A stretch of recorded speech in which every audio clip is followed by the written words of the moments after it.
నమస్తే, welcome to పోరాటగలం TV. నేటి వార్తా విశేషాలు.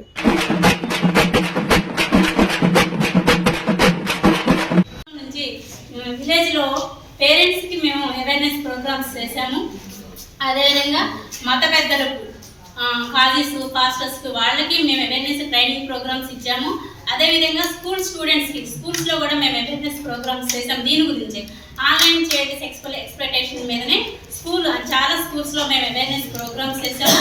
అదేవిధంగా కాలేజ్లో కూడా చేసాము. కాలేజ్ స్టూడెంట్స్కి, అదేవిధంగా గవర్నమెంట్ స్టేక్ హోల్డర్స్ కూడా మేము అవేర్నెస్ ప్రోగ్రామ్స్ చేసాము. అన్ని డిపార్ట్మెంట్స్, ఎడ్యుకేషన్ డిపార్ట్మెంట్ నుంచి, నాన్ ఎన్జిఓస్ నుంచి, అన్ని డిపార్ట్మెంట్స్ నుంచి మేము చాలా ప్రోగ్రామ్స్ చేస్తూ వస్తున్నాం. అయితే ఇప్పుడు ఫస్ట్ టైంగా మీకు సర్వీస్ ప్రొవైడర్స్కి మేము ఎందుకు పెట్టామంటే, మీ దగ్గర ఏమైనా కంటెంట్, చైల్డ్ సెక్సువల్ కంటెంట్ ఏమైనా మీ దగ్గర వాళ్ళు చూస్తూ ఉంటే మీరేమైనా స్టాప్ చేయగలరా, దాని గురించి మీ దగ్గర అలాంటి ఏమైనా ఉందా అని దాని గురించి మేము తెలుసుకోవడం కోసం, అలాంటి స్టాప్ చేసేది ఏదైనా ఉంటే స్టాప్ చేయమని చెప్పడానికి, మీ నుంచి ఏమైనా సలహాలు వస్తే వాటి నుంచి మేము గవర్నమెంట్కి రికమెండ్ చేయడం కోసం అనేది మీకు ఈరోజు ప్రోగ్రామ్ ఏర్పాటు చేయడం జరిగింది. ట్రైనింగ్ ప్రోగ్రామ్ ఏర్పాటు చేయడం జరిగింది. పద్ధతి నుంచి ఇప్పటి వరకు చెప్పిన మన పెద్దలు వాళ్ళలో మీకేమైనా డౌట్స్ ఉన్నా చెప్పొచ్చు. మీరు ఏ విధంగా మాకు సహకరించగలరు? మేము ఇప్పుడు చెప్పాము, online child sexual exploitation, online ద్వారా ఆడపిల్లలు ఎక్స్‌ప్లాయిట్ అవుతున్నారు కాబట్టి, సెక్సువల్గా ఎక్స్‌ప్లాయిట్ అవుతున్నారు కాబట్టి, అలాంటి పిల్లల్ని కాపాడడానికి మీ దగ్గర ఏమైనా ఛాన్సెస్ ఉన్నాయా, మీరేమైనా చేయగలరా అనేది తెలుసుకోవడం కోసం ఈ ట్రైనింగ్ ప్రోగ్రామ్ ఏర్పాటు చేశాము. దాని గురించి మీరేమైనా సలహాలు ఇవ్వగలరని ఇప్పుడు మన మిత్రులు, సిస్టర్ అందరూ కూడా ఈరోజు మన యొక్క ఈ ప్రోగ్రామ్ మనం మొదలు పెట్టుకుంటున్నామంటే, ఎస్పెషల్లీ ఐ థింక్ ఇది ఫస్ట్ టైం అనుకుంటా కదా మీకు ఈ టాపిక్ మీద. ఇది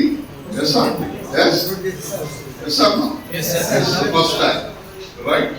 ఐ థింక్ ఇది ఎందుకు ఈ ఫస్ట్ టైం ఈ ప్రోగ్రామ్ పెట్టాల్సి వచ్చింది డిస్ట్రిక్ట్లో అంటే, ఎస్పెషలీ ఇంటర్నెట్ సర్వీస్ ప్రొవైడర్స్ కీలకమైనటువంటి పాత్ర పోషిస్తున్నటువంటి మీరు, బిఎస్ఎన్ఎల్ కానీ, తర్వాత డిఫరెంట్ నుంచి మన దగ్గరికి బ్రదర్స్ సిస్టర్స్ వచ్చారు.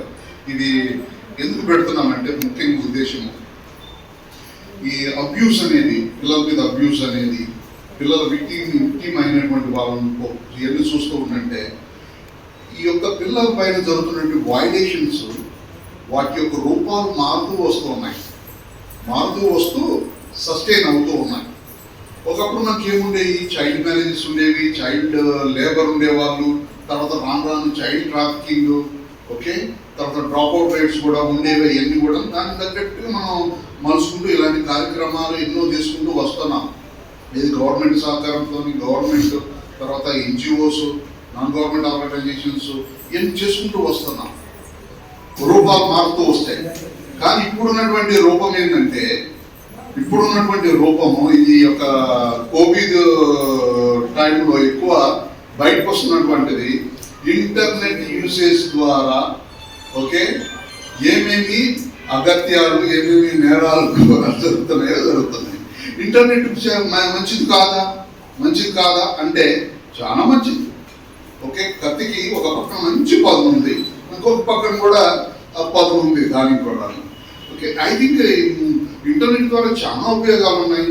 చాలా వ్యవస్థలు, చాలా సొసైటీ కూడా ముందుకు వెళ్తా ఉంది. ఓకే, డెవలప్మెంట్ విషయంలో, టెక్నాలజీ విషయంలో, యూసేజ్ విషయంలో జనానికి చాలా యూస్ ఉంది. ఓకే, అది లేకపోతే మనగడలేదు అన్నట్టే ఉంది. Okay, right. And also beside that, ఇక్కడ మనం చూస్తున్నట్టే ఆన్లైన్ సెక్షువల్ అబ్యూసెస్, చిల్డ్రన్స్ మీద సెక్షువల్ అబ్యూజెస్ అనేవి, హరాస్మెంట్స్ అనేవి ఎక్కువయ్యాయి. మా దగ్గర డేటా కూడా ఉంది. మన చైల్డ్ లైన్లో కానీ, మన డిసిక్యూలో కానీ, మన డిఆర్సిఆర్లో కానీ పిల్లల పైన వేధింపులు ఈ ఆన్లైన్ ద్వారా, మొబైల్ యూసేజ్ ద్వారా, ఫోన్ కాల్ ద్వారా, usage of the Instagram, usage of the Facebook, usage of the Google chats, ఇవన్నీ కూడా వాటి ద్వారా ఏమిటంటే, ఎక్కడొకటి నెంబర్లు సంపాదించుకొని పిల్లలు మభ్యపెట్టుకొని ఆన్లైన్లో నానా రకాలుగా ప్రేరేపిస్తూ పిల్లల్ని మభ్యపెట్టుకొని ఒక ప్లేస్ నుంచి ఇంకో ప్లేస్కి రమ్మనము, తర్వాత ఇంకా హింసించడము, ఇవన్నీ కూడా జరుగుతూ ఉన్నాయి. అదొక ఎత్తు. తర్వాత అమాయకులైనటువంటి చాలా మంది కూడాను, ఓకే, అది పిల్లల విషయం మనం చూస్తున్నాం. ఇంకా రెండో పార్ట్ కూడా మనం ఏం చూస్తున్నామంటే ఇక్కడ అమాయకులైనటువంటి వ్యక్తులు, విక్టిమ్స్ అయినటువంటి వారు ఆర్థికంగా ఆర్థిక నేరగాల చేతిలో నుంచి ఎట్లా మోసపోతున్నారు, వాళ్ళ జీవితాలు ఎట్లా బయలుపోతున్నాయి, ఈ యొక్క దిశ. ఇక్కడ ప్రధానంగా స్కోపాటి ఆర్గనైజేషన్ ఎన్నో సంవత్సరాల నుంచి పనిచేస్తూ ఉంది పిల్లల పట్ల వీటి మీద కూడా. ఓకే, ఎక్కడ కూడాను బ్రేకప్ ఇవ్వలేదు. 2007 నుంచి ఇప్పుడు దాకా ఎక్కడ బ్రేకప్ ఇవ్వలేదు. ఓకే, ఈ తరుణం, ఈ రూపం మారుతున్న తరుణంలో ఇంత డేర్ స్టెప్ తీసుకోవడం అనేది, మీతోని కలిసి ఉండడం అనేది, ఐ థింక్ హిస్టరీలోనే మనకి ఖమ్మం హిస్టరీలోని ఫస్ట్. అది మనకి డిఎస్పీ గారు ఫణీందర్ గారి యొక్క చొరవతో ఈరోజు మనం ఒక మీటింగ్ ఇక్కడ పెట్టుకున్నాం. ఓకే, వారి యొక్క సహకారంతో మనం పెట్టుకున్నాం. ఇక్కడ మనం తెలుసుకోవాల్సింది ఏంటంటే పాటించాల్సింది ఏంటంటే రెండు విషయాలు ఉన్నాయి. You are the key persons handling the internet. Okay, you are pipe line, actual pipe line sense. Okay, ఎలా మీరు సప్లై అనేది ఇదంతా కూడా మీ చేతిలో ఉంది. You are key persons, very key persons. మంచి జరుగుతుందంటే ఆ క్రెడిట్ అంతా మీకు వెళ్తుంది. చెడు జరుగుతుందంటే మనం కాన్షియస్గా ఉండాలి అని కూడా ఒక రిమైండ్ అనేది ఒకటి మనకి వస్తూ ఉందని. ఎవరైతే పిల్లల పైన అసభ్యకరమైనటువంటి పోస్టులు చేసినా సరే, ఎలాంటి వాళ్ళ ఐడెంటిటీకి సంబంధించినటువంటి, కాన్ఫిడెన్షియాలిటీకి సంబంధించినటువంటి ఏది ఉన్నా సరే, please try to block that kind of ఏదైతే ఉన్నాయో కంటెంట్స్ బ్లాక్ చేయండి మీ చేతిలో ఉంటే కనుక. ఓకే, బ్లాక్ చేయండి. దయదక్షిణాలు లేవు. పిల్లలు ఎవరంటే 18 సంవత్సరాల లోపల ఉన్నటువంటి పిల్లలు. అండ్ ఆల్సో యూ కెన్ ఇలాంటి కంటెంట్స్, హారబుల్ సంబంధించినటువంటి ఇష్యూస్ ఆ చిల్డ్రన్ మీద ఎవరైతే పెడుతున్నారో మీ దృష్టికి వచ్చినట్లయితే kindly inform to the 1001098 and 1930. మనం ఈ నెంబర్ ఉపయోగించుకొని కంప్లైంట్ చేసినట్లయితే లేదా ఇన్ఫార్మ్ చేసినట్లయితే at least some action will take. Reporting మీద యాక్షన్ జరుగుతుంది. యాక్షన్ జరగడం వల్ల ఏమవుతుందంటే సొసైటీలో కొద్దిగా భయం వస్తుంది, కొన్ని లిమిటేషన్స్ వస్తాయి. పిల్లల్ని జరగకుండా మనం కాపాడుకోగలుగుతాం. This is what we want from you. Okay, దాని పేరు మీదనే మనం ఈరోజు ఈ మీటింగ్ పెట్టుకున్నాము. ఇక ఈ మీటింగ్కి ఓకే మాట్లాడుతున్న రిసోర్స్ పర్సన్ కూడా మన దగ్గర అజయ్ ఉన్నాడు. తర్వాత పెద్దలు కూడా మాట్లాడతాం మన వేదిక పైన. Okay, we will carry forward to the thank you. ఈ ప్రోగ్రామ్కి చేసినటువంటి మిత్రులందరికీ, పాత్రికేయ మిత్రులకి అందరికీ పేరు పేరు తెలుపుతున్నాను. ఈ టాపిక్ ఏదైతే ఉందో ఆ topic part of cyber crime వస్తుంది. ఖచ్చితంగా సైబర్ క్రైమ్ పార్ట్ ఆఫ్ వస్తుంది. దాంట్లో భాగంగా అసలు సైబర్ క్రైమ్ ఏంటి, దాంట్లో తీసుకోవాల్సిన జాగ్రత్తలు ఏంటి, ఏ విధంగా మనం మోసపోతున్నాము అనే దాని మీద నేను చేస్తాను. జనరల్గా ఈ గ్యాడ్జెట్స్ ఉపయోగించేది, ఆ గ్యాడ్జెట్స్ ఉపయోగించేటప్పుడు తీసుకోవాల్సిన జాగ్రత్తలు అవన్నీ కూడా మా ఎస్ఐ గారు వివరిస్తారు. ఇదైతే వేరే దాని మీద నేను వెళ్ళిపోతాను. కానీ హీ విల్ కంటిన్యూ. గ్యాడ్జెట్స్ వాటిలో మనం ఉపయోగించాల్సిన సోషల్ మీడియా ప్లాట్ఫామ్స్ కానీ ఇవన్నీ వీటన్నిటిలో ఎట్లా ఉపయోగించాలి, ప్రివెంటివ్ యాక్షన్స్ ఏంటి అన్నది నేను ఓవరాల్ ఒక పిక్చర్ మీకు ఇచ్చిన మాత్రం వెళ్తాను. సాధారణంగా సైబర్ పక్కన పెడితే మనకి ఏం పదం ఉంది, క్రైమ్ అనే పదం ఉంది. మనిషి పుట్టినప్పటి నుంచి కూడా, మనిషి పుట్టిన ఆవాసం మొదలైంది, గుంపులుగా ఆడడం, ఆటవిక దగ్గర నుంచి నాగరిక దానికి వచ్చేదాకా కూడా ఈ మానవ సమాజంలో నేరాలు జరుగుతూనే ఉంటాయి. నేరాలు అనేది కొత్త కాదు, అవి కొత్త పుంతలు తొక్కుతున్నాయి. పరిస్థితులను బట్టి రకరకాల. మన చిన్నప్పుడు మనం చూస్తే ఏదో కొట్టుకున్నారంటే పెద్ద ఇష్యూ కింద మా చైల్డ్హుడ్, అంటే ఐఎమ్ 58, నా చిన్నప్పుడు ఊళ్ళో ఇద్దరు కొట్టుకున్నారు, తీసుకుంటే కారణంటే మా అమ్మో అనే స్థితి నుంచి ఇప్పుడు సర్వీస్లోకి వచ్చినంత 2-3 మర్డర్లు అయినా కూడా అంటే నేను దాన్ని ప్రోత్సహించట్లేదు, బట్ మారిపోయింది. సాధారణంగా నేరము అనే దాని డెఫినేషన్ కనుక తీసుకున్నట్లయితే ఎవరైనా డిఫైన్ చేస్తారో వాట్ ఈస్ మీన్ బై నేరం? నేరం అంటే ఎవరైనా కెన్ ఎనీబడీ డిఫైన్ నేరం? దేన్ని మనం నేరం అంటాం? చంపినా కానీ ఏదైనా చేసినా కానీ. చంపితే నేరం అయితే కొడితే నేరం కాదు. సమాజాన్ని ఉల్లంఘించు సమాజాన్ని ఉల్లంఘించడం. ఒక పదం వేరే కానీ బ్రాడ్ వచ్చారు, పదం మారింది కానీ బ్రాడ్ సెన్స్లోకి వచ్చారు. ఇంకెనీబడి ప్లీజ్ పాత్రికే మీరు మిమ్మల్ని ముందు నడిపించాల్సిన అంటే ఏదైనా తప్పు చేసినప్పుడు చట్టాన్ని ఉల్లంఘించి తనకు తాను నిర్ణయం తీసుకోవటమే ఇది నేరం. అబ్సల్యూట్లీ. దీన్ని ఇంకొంచెం మోడిఫై చేసి చెప్తాను. ఆల్మోస్ట్ మీరు చెప్పిందే నేను మోడిఫై చేసి చెప్తాను. మీరు దమ్ముతో ఉపయోగించారు, నేను పాలిష్ ఉపయోగిస్తాను. ఓకే, చెయ్యకూడని పని చేసిన, చేయాల్సిన పని చెయ్యకపోయినా అది చట్టపరంలో ఉంటే అది నేరం. చేయాలి, ఇది చట్టం ఇది చెయ్యాలి అని చెప్తే అది చేయకపోయినా, చట్టం ఒకవేళ ఇది చెయ్యొద్దురా బాబు అని చెప్తే అది చేసిన అది నేరం. నేను అంతకుమించి వేరే లాంగెస్ట్ రిఫ్లెక్షన్ మీకు అవసరం లేదు. రోడ్డుకి ఎడమ పక్క నడవాలి, వెహికల్స్ ఎడమ పక్క తీసుకెళ్ళాలి, కుడి పక్క తీసుకెళ్ళాలంటే నేరం.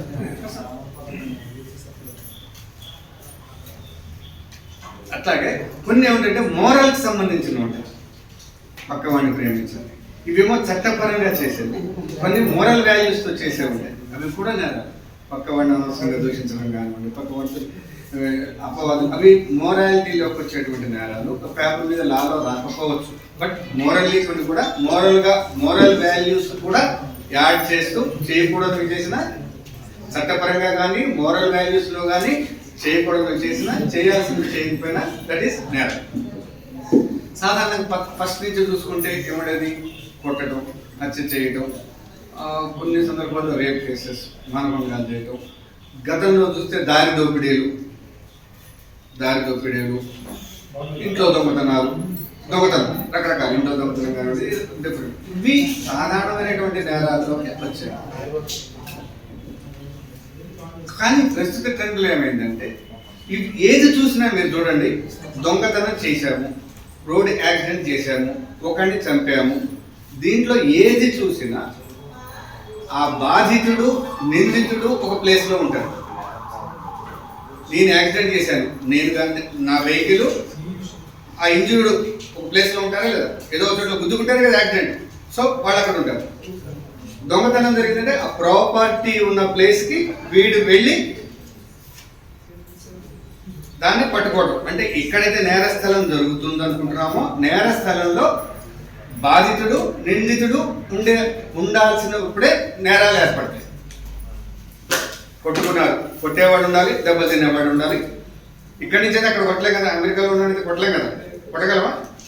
ఎవరైనా పవర్ఫుల్ ఉంటే నేనేం చేయలేను. వాళ్ళకి ఒక మర్డర్ చేయాలంటే సరే కాన్స్పిరసీలో ఉండి చేయించేవాడు దూరంగా ఉన్నా చేసే వ్యక్తి అయితే ప్లేస్లో ఉండాల్సిందిగా, బాధితుడు ఉండాల్సిందే, చేసే నేరస్తుడు ఉండాల్సిందే. కానీ ఎక్కడున్నాడో తెలియదు, ఇండియాలో ఉన్నాడా ఫారిన్లో ఉన్నాడా తెలియదు, కానీ మిమ్మల్ని దోచేస్తున్నాడు. వాడు ఏ సందర్భంలో కూడా మీ దరిదాపులో లేడు. ఏ మాధ్యమాన్ని ఉపయోగిస్తున్నాడు?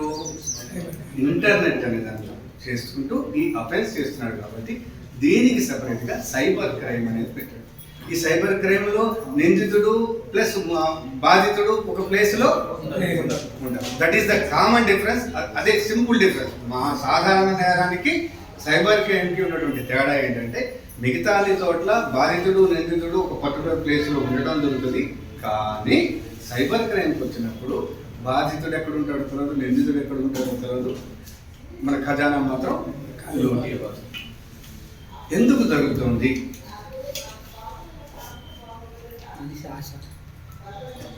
ఆశ. ఇక్కడ సరిపోతుంది ఆశ. ఏ రకమైన ఆశ?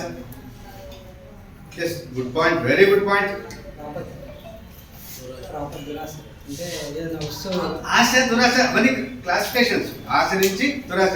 పిల్లగాడు, మధ్య వయసుడు, పెద్దవాడు. ఆశ, దురాశ, అత్యాశ, లెవెల్స్ వరకు, బట్ సేమ్ హెడ్. ఓకే, దేనికి ఆశ?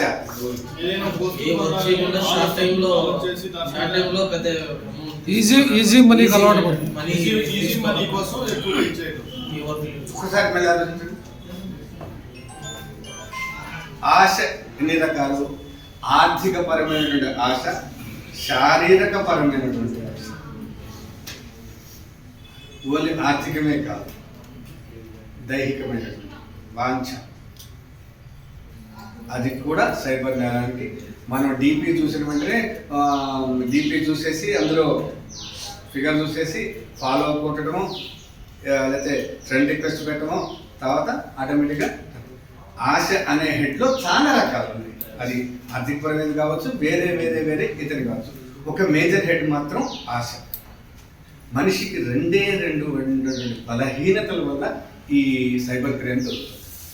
ఒకటి ఆశ, ఆశలో సబ్ హెడింగ్స్ అన్ని వేరే వస్తాయి, ఆర్థికపరమైన కానీ వేరే వేరే వేరే కావచ్చు. రెండోది భయం. సైబర్ క్రైమ్ జరిగిన ఏమైనా చెక్ చేయండి, ఈ రెండు మానవ బలహీనతల మీద మాత్రమే దొరుకుతున్నాయి. ఒకటి నువ్వు ఆశించడం, ఏది రకరకాల ఆశలు, ఎక్కువగా ఆర్థిక పరంగా నుంచి మనం ఆలోచిద్దాం. ఏమీ చేయకుండానే, లేకపోతే అతి తక్కువ పని చేసి, నెంబర్ 1 ఏమీ చేయకుండానే కానీ, లేదా అతి తక్కువ టైంలో అతి తక్కువ పెట్టుబడితో అధిక మొత్తంలో సంపాదించడం. ఫర్ ఎగ్జాంపుల్, మీకు తెల్లారపడికి 1 టన్ను బంగారం తయారు చేసే ఫార్ములా తెలిస్తే మీరు ఉపయోగించుకుంటారా నాకు చెప్తారా? అది మానవ సహజం. అట్లాంటిది వాడెవడో నీవు ముఖం తెలియదు, నువ్వెవడో తెలియదు, నీకు ఫోన్ చేసి తెల్లారపడికల్లా నిన్ను కోటీశ్వరుడు చేస్తుంటే నువ్వే చేసుకోవచ్చు కదరా, నువ్వే కోటీశ్వరుడు కావచ్చు కదా. చిలకతో చూసి చెప్పేవాడు మన బలహీనత మీద ఆడుకుంటాడు, ఆ జాతక మీద వాడు తెలుసుకుంటే వాడి చెట్టు కింద ఎందుకుంటాడు. Right? Just common sense, just common sense. వాడు ఫలానా చేసినందువల్ల నువ్వు కోటీశ్వరుడు అయితే వాడే కోటీశ్వరుడు, ఆ చిలకను వదిలిపెట్టి వాడే చేసుకోవచ్చు కదా. యూజ్ చేసేస్తారు, మాటలు పెట్టి మనకి అరచేతిలో వైకుంఠం చూపించేసేసి తెల్లారిపాటికి ముఖేష్ అంబానీ పక్కన ఇదే సీటు, అవసరమైతే ఆయనే వచ్చి లేచి నిన్ను కూర్చోబెడతాడు అనే స్టేజ్ తీసుకుపోతాడు, మీ డ్రీమ్స్ లెవెల్ వెళ్తాడు. దురదృష్టకరం ఏంటంటే దీంట్లో బాధితులు అంతా కూడా 55 to 60% are highly educated people. Highly educated people, techies, government employees, and moreover those who are using internet more than required. వీళ్ళే బలవుతున్నారు అని చెప్పి సామాన్య వాడు బలి కావట్లేదంటే 2-3 ఎగ్జాంపుల్ చెప్తా. కాబట్టి మీరు చెప్పేదే కరెక్ట్ కానీ మెజారిటీ వచ్చేటప్పుడు క్లాసిఫికేషన్ తీసుకుంటే 55 to 60% are highly educated professionals, employees. మన దగ్గర ₹1,00,00,000 పైన పోగొట్టుకున్న వాళ్ళలో ఇద్దరు ప్రొఫెషనల్స్. ఒకడు 1,15,00,000, ఒకడు 1,05,00,000 హైయెస్ట్. మనకి రిపోర్ట్ రిపోర్ట్ కాన్సెప్ట్ నాకు తెలియదు, భగవంతుడు నాకు 3 కన్ను తెచ్చి చూద్దామండి. నాకు రిపోర్ట్ అయిన దాంట్లో హైయెస్ట్ ఇస్ 1,15,00,000, ఒకటి 1,05,00,000. Highest, highly educated, highly professional, highly skilled. వీడు కాదు ఫుట్బాల్ మీద వాడు ఏం తెలవ చేసినాడు కాదు. ఏమవుతుంది ఇక్కడ? ఆశ అండ్ భయం. ఈ 1,05,00,000 వాళ్ళేమో భయంతో ఇచ్చారు. అయితే దీంట్లో ఎన్ని రకాల జనరలైజ్గా ఇప్పుడు జరిగే 170 రకాల సైబర్ క్రైమ్స్ ఉన్నాయండి. ఆల్మోస్ట్ వాటిని క్లాసిఫికేషన్ చేస్తే ఒక 8 or 9 హెడ్స్లో తీసుకుంటారు. అవి సింపుల్గా చెప్తారు. ఒకటి ఆన్లైన్ జాబ్ ఆపర్చునిటీ అని చెప్పి అడ్వర్టైజ్మెంట్ జాబ్ ఫ్రాడ్. మీరు ఇంట్లో కూర్చొని నెలకు 30,000 ఇవన్నీ చూసే ఉంటారు కదా 90%. అదేదో నాకు తెలిస్తే నేను మా అమ్మని, మా అక్కని, మా కూతుర్ని, మా తమ్ముని ఇలా చేయించుకోక ఇద్దరు కూలికి పెట్టైనా సరే నేను చేయించుకుంటా కదా. వాడు ఎందుకు చెప్పాడు మీకు?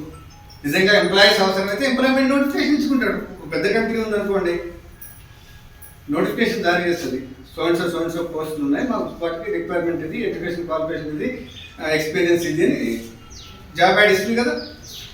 మరి వాడెవడో మీకు నెలకు 30,000 సంపాదించి పెట్టగలిగే కెపాసిటీ ఉన్నాడు. నాకు ఆ కెపాసిటీ ఉంటే నేను ఎవరికి చెప్పనండి, ఒక 10 మందికి నా దగ్గర ఎంప్లాయ్మెంట్ ఇచ్చి 10 డెస్క్టాప్లు ఇచ్చేసి నేనే చేయించుకుంటాను. డైలీ బేసిస్ మీద ఇచ్చేసి నేను చేసుకుంటాను. But what they are doing, ఇది చెప్తున్నారు, మీరు నమ్మేస్తారు. దాంట్లో ఫస్ట్ ఏమని పిలుస్తారంటే మిమ్మల్ని ఏం లేదండి, మీకు కొన్ని చాలా మందికి ఎక్స్పీరియన్స్ అయి ఉంటుంది. నేను ఫేసెస్ గమనిస్తే చెప్తాను, ఇది వాళ్ళు చూసిన వాళ్ళు ఎవరు చూడని వాళ్ళు ఎవరు కూడా చెప్పగలను. జస్ట్ బై గ్లాస్ దాంట్లో ఏమంటుందంటే, మీరు జస్ట్ రేటింగ్ ఇవ్వాల్సి ఉంటుంది. కొంచెం హోటల్స్, సినిమాస్ వాటి మీద మీరు రేటింగ్స్ ఇచ్చేసి, ఆ రేటింగ్ ఇచ్చింది 5 స్టార్ 3 స్టార్ మీరు ఇచ్చిన స్క్రీన్ షాట్స్ మాకు పంపించినట్టయితే పర్ ఈచ్ యాక్ట్ మీకు 50 రూపీస్ 90 రూపీస్ 120 రూపీస్ ఇస్తామంటాము. ఫస్ట్ వాడు ఒక బొమ్మను ఒక దాంట్లో జాయిన్ చేస్తాడు. ఒక హోటల్ హైవే ఉంది కదా, ఫర్ ఎగ్జాంపుల్, సారీ అదని కాదు, just example, some X hotel, వెళ్ళి హోటల్ ఏదో చేశారు, సమ్ ఎక్స్ హోటల్ మీద మీరు రేటింగ్ ఇవ్వండి. వాళ్ళు ప్రమోషన్స్ వాటి ఇప్పుడు ఎవడైనా హోటల్స్ తీస్తే రివ్యూస్ చూస్తారు కదా, స్టార్ రేటింగ్ చూస్తారు కదా, ఇట్లా మీరు ఇచ్చినట్టయితే వాళ్ళకి బెనిఫిట్ అవుతుంది. వాళ్ళకి మీ ఏజెంట్లము మీరు రేటింగ్ ఇవ్వండి అంటే వీడు ఏం చేస్తాడు, రేటింగ్ ఇచ్చి 5 స్టార్ ఇచ్చేసి ఆ స్క్రీన్ షాట్ సో కాల్డ్ అక్యూజర్కి పంపిస్తే వాడు 30 రూపాయలు ఒకసారి 90 రూపాయలు ఒకసారి ఇట్లా చేస్తాడు. ఒక 5-6 టాస్క్లు ఉంటాయి. 5-6 టాస్క్లో మీకు ఆ 2 రోజులు మిమ్మల్ని ఏదైనా ఒక 10-1200 2000 రూపాయల దాకా వస్తాయి. ఇక మీరు ఆ ట్రాక్ ఎక్కేశారు. ఇక మీరు ఎట్లా అన్నారంటే ఆయన మాటలు ఏం చెప్పినా నమ్మేసి తీసుకొచ్చేసారు. ఎందుకంటే ఎఫర్ట్లెస్గా మీకు డబ్బులు వస్తున్నాయి, అవునా కదా? Just clicking, just sending the screen shot, you are getting amounts. ఆటోమేటిక్గా ఏం చేస్తారు, అది వాడు మెల్లగా ఏం చేస్తాడు, ఇట్లా 100-200 ఏం సంపాదిస్తాడు. ఇవి non payment tasks. Payment tasks ఉన్నాయి. నువ్వు కొంత పెట్టుబడి పెట్టి టాస్క్ చేసినట్లయితే దాంట్లో మీకు ప్రాఫిట్ ఇస్తాము అంటాడు. 1000 రూపాయలతో మొదలు పెడతారు. 1000 రూపాయలతో మొదలు పెట్టిన తర్వాత వాడు 1200 ఒక సాయంత్రం పంపించేస్తారు. ఓహో బాగుంది అని 2000 టాస్క్ వెళ్తారు. దాంట్లో ఒక 4-5 అయిన తర్వాత ఏం చేస్తారంటే టాస్క్స్లో మల్టీ లెవెల్ పెడతారు. ఒక టాస్క్లో మల్టీ లెవెల్ పెట్టి, ఇది ఫస్ట్ అయిపోయింది 5000 పెట్టావు కదా, నువ్వు ప్రమోట్ అయ్యావు సెకండ్ దానికి వెళ్ళాలంటే 20,000 కట్టి వెళ్తే అంటే వీడు అక్కడ వచ్చేస్తున్నాయి కదా అని సెకండ్ వెళ్తారు. నువ్వు స్టార్ దాంట్లోకి వచ్చావు, డైమండ్ దాంట్లోకి వచ్చావు, దీని నుంచి నువ్వు కనుక 30,000 పెడితే సిల్వర్ జూబ్లీకి దేనికో పోతావు, దాన్ని కంటిన్యూ చేసుకుంటే పైసలు వస్తావంటే ఆ ఒక్కరోజు 1,00,000-2 లక్షలు వేసేస్తాడండి. ఆశ, దురాశ, అత్యాశ లెవెల్కి వెళ్తుంది. అంతా అయిపోయిన తర్వాత మళ్ళీ ఏమంటాడు, దీనికి ముందు ఏం చెప్తాడంటే, ఇప్పుడు ఎప్పటికప్పుడు డబ్బులు కనుక నువ్వు డ్రా చేసుకుంటే విత్డ్రాయల్ మోడల్ కూడా చెప్తాడు. విత్డ్రాయల్లో వాడు 1,20,000 1,80,000 రిటర్న్ చేసిన రోజులు కూడా, ఎందుకంటే వాడు ఫ్రీక్వెన్సీని వాడు క్యాచ్ చేస్తాడు. ఓ హీఈస్ రెడీ టు ఇన్వెస్ట్ అని. 5 లక్షలు పెట్టిన వాడికి 1,20,000 పంపించడం పెద్ద ప్రాబ్లమా మీకు?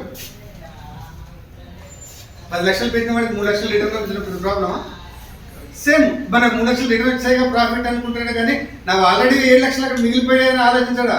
వీడు ప్రాఫిట్ నాకు 3 లక్షలు వచ్చింది తెల్లారిపాటికి అనుకుంటున్నాడు.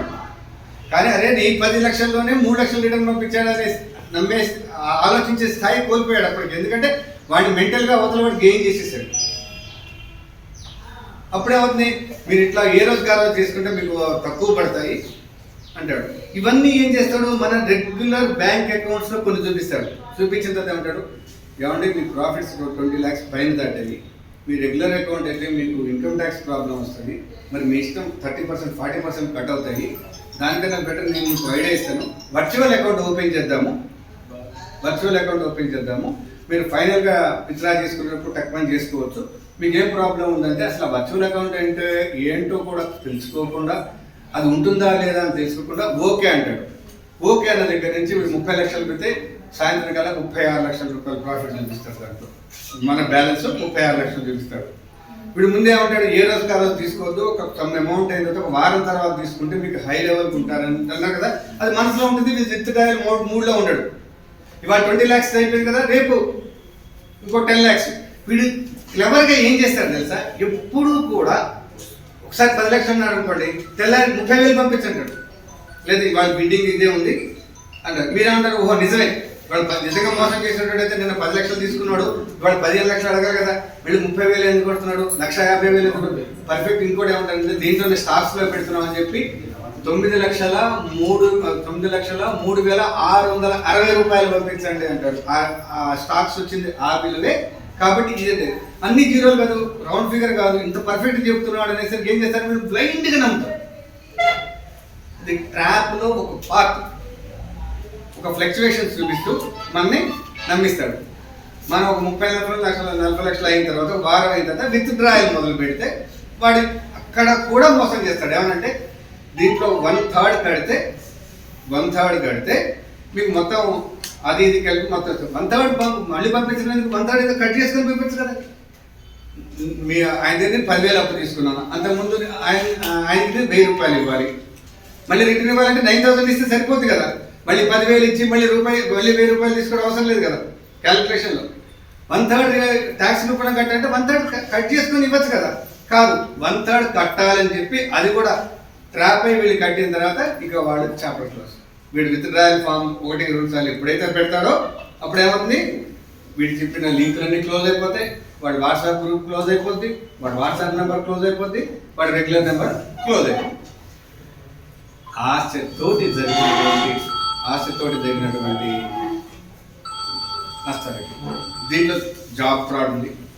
భయానికి సంబంధించింది ఇంకోటి చెప్తుంది. ఈ ఏదైతే job fraud, online job fraud ఉందో అలాగే స్టాక్ ఎక్స్చేంజ్లో పెట్టిస్తూ ఉంటారు. జాబ్ ఫ్రాడ్ నుంచి జనరల్ ఇన్వెస్ట్మెంట్ వేరు, స్టాక్స్లో పెట్టించడం వేరు. జనరల్ ఇన్వెస్ట్మెంట్లో ఏంటంటే జాబ్ ఫ్రాడ్, దాంట్లో ఇన్వెస్ట్మెంట్ అంటే ఒక ప్రొడక్ట్స్ పేరు మీద పెట్టిస్తారు. ఇన్వెస్ట్మెంట్లో అయితే కెనాట్ బిలీవ్, ముఖేష్ అంబానీ మాట్లాడినట్టు, అనిల్ అంబానీ మాట్లాడినట్టు, మన ఫైనాన్స్ సెక్రటరీ మాట్లాడినట్టు వీడియోస్ కూడా ఉన్నాయి. ఒక్కసారి లిప్ సింక్రనైజ్ చూడండి, లిప్ సింక్రనైజ్ ఉంది. మనం ఒక యాడ్ చూస్తే నేను నేహా కక్కర్ అరెస్ట్ అయిపోయింది అంటే ఒక వీరామన్న నేను ఒకటి వెతికి ఎందుకు అరెస్ట్ అయింది ఏంటి అసలు ఈ వ్యాపారం చేస్తే అది కూడా సైబర్ అఫెన్స్లో పార్టీ. ఆమె ఎవరు అరెస్ట్ చేయలేదు, ఆమె ఎప్పుడు కాలేదు, ఆమె దీంట్లో ఇన్వెస్ట్ చేసిందని పొరపాటునే చెప్పేసరికి ఆమె అరెస్ట్ అయింది. 22,000 కడితే అంటే ఆమె కపిల్ శర్మ షోలో ఏంటి నువ్వు డబ్బుల కోసం చేస్తున్నావు అంటే నాకు ఈ డబ్బులతో సంబంధం ఏంటి, రోజు నాకు 1,50,000 వస్తున్నాయి అన్నట్టు. ఎట్లా వస్తున్నాయంటే నేను ఫలానా దాంట్లో ఇన్వెస్ట్ చేశాను నాకు వస్తున్నాయి అన్నట్టు. ఈ మాట్లాడే సంభాషణ నా మైక్రోఫోన్ ఆఫ్లో ఉండకపోవడం వల్ల విని ఈడీ వాళ్ళు వచ్చి అరెస్ట్ చేసినట్టు పెద్ద డ్రామా క్రియేట్ చేశారు. అది ఫ్రాడ్స్టర్స్ చేసింది.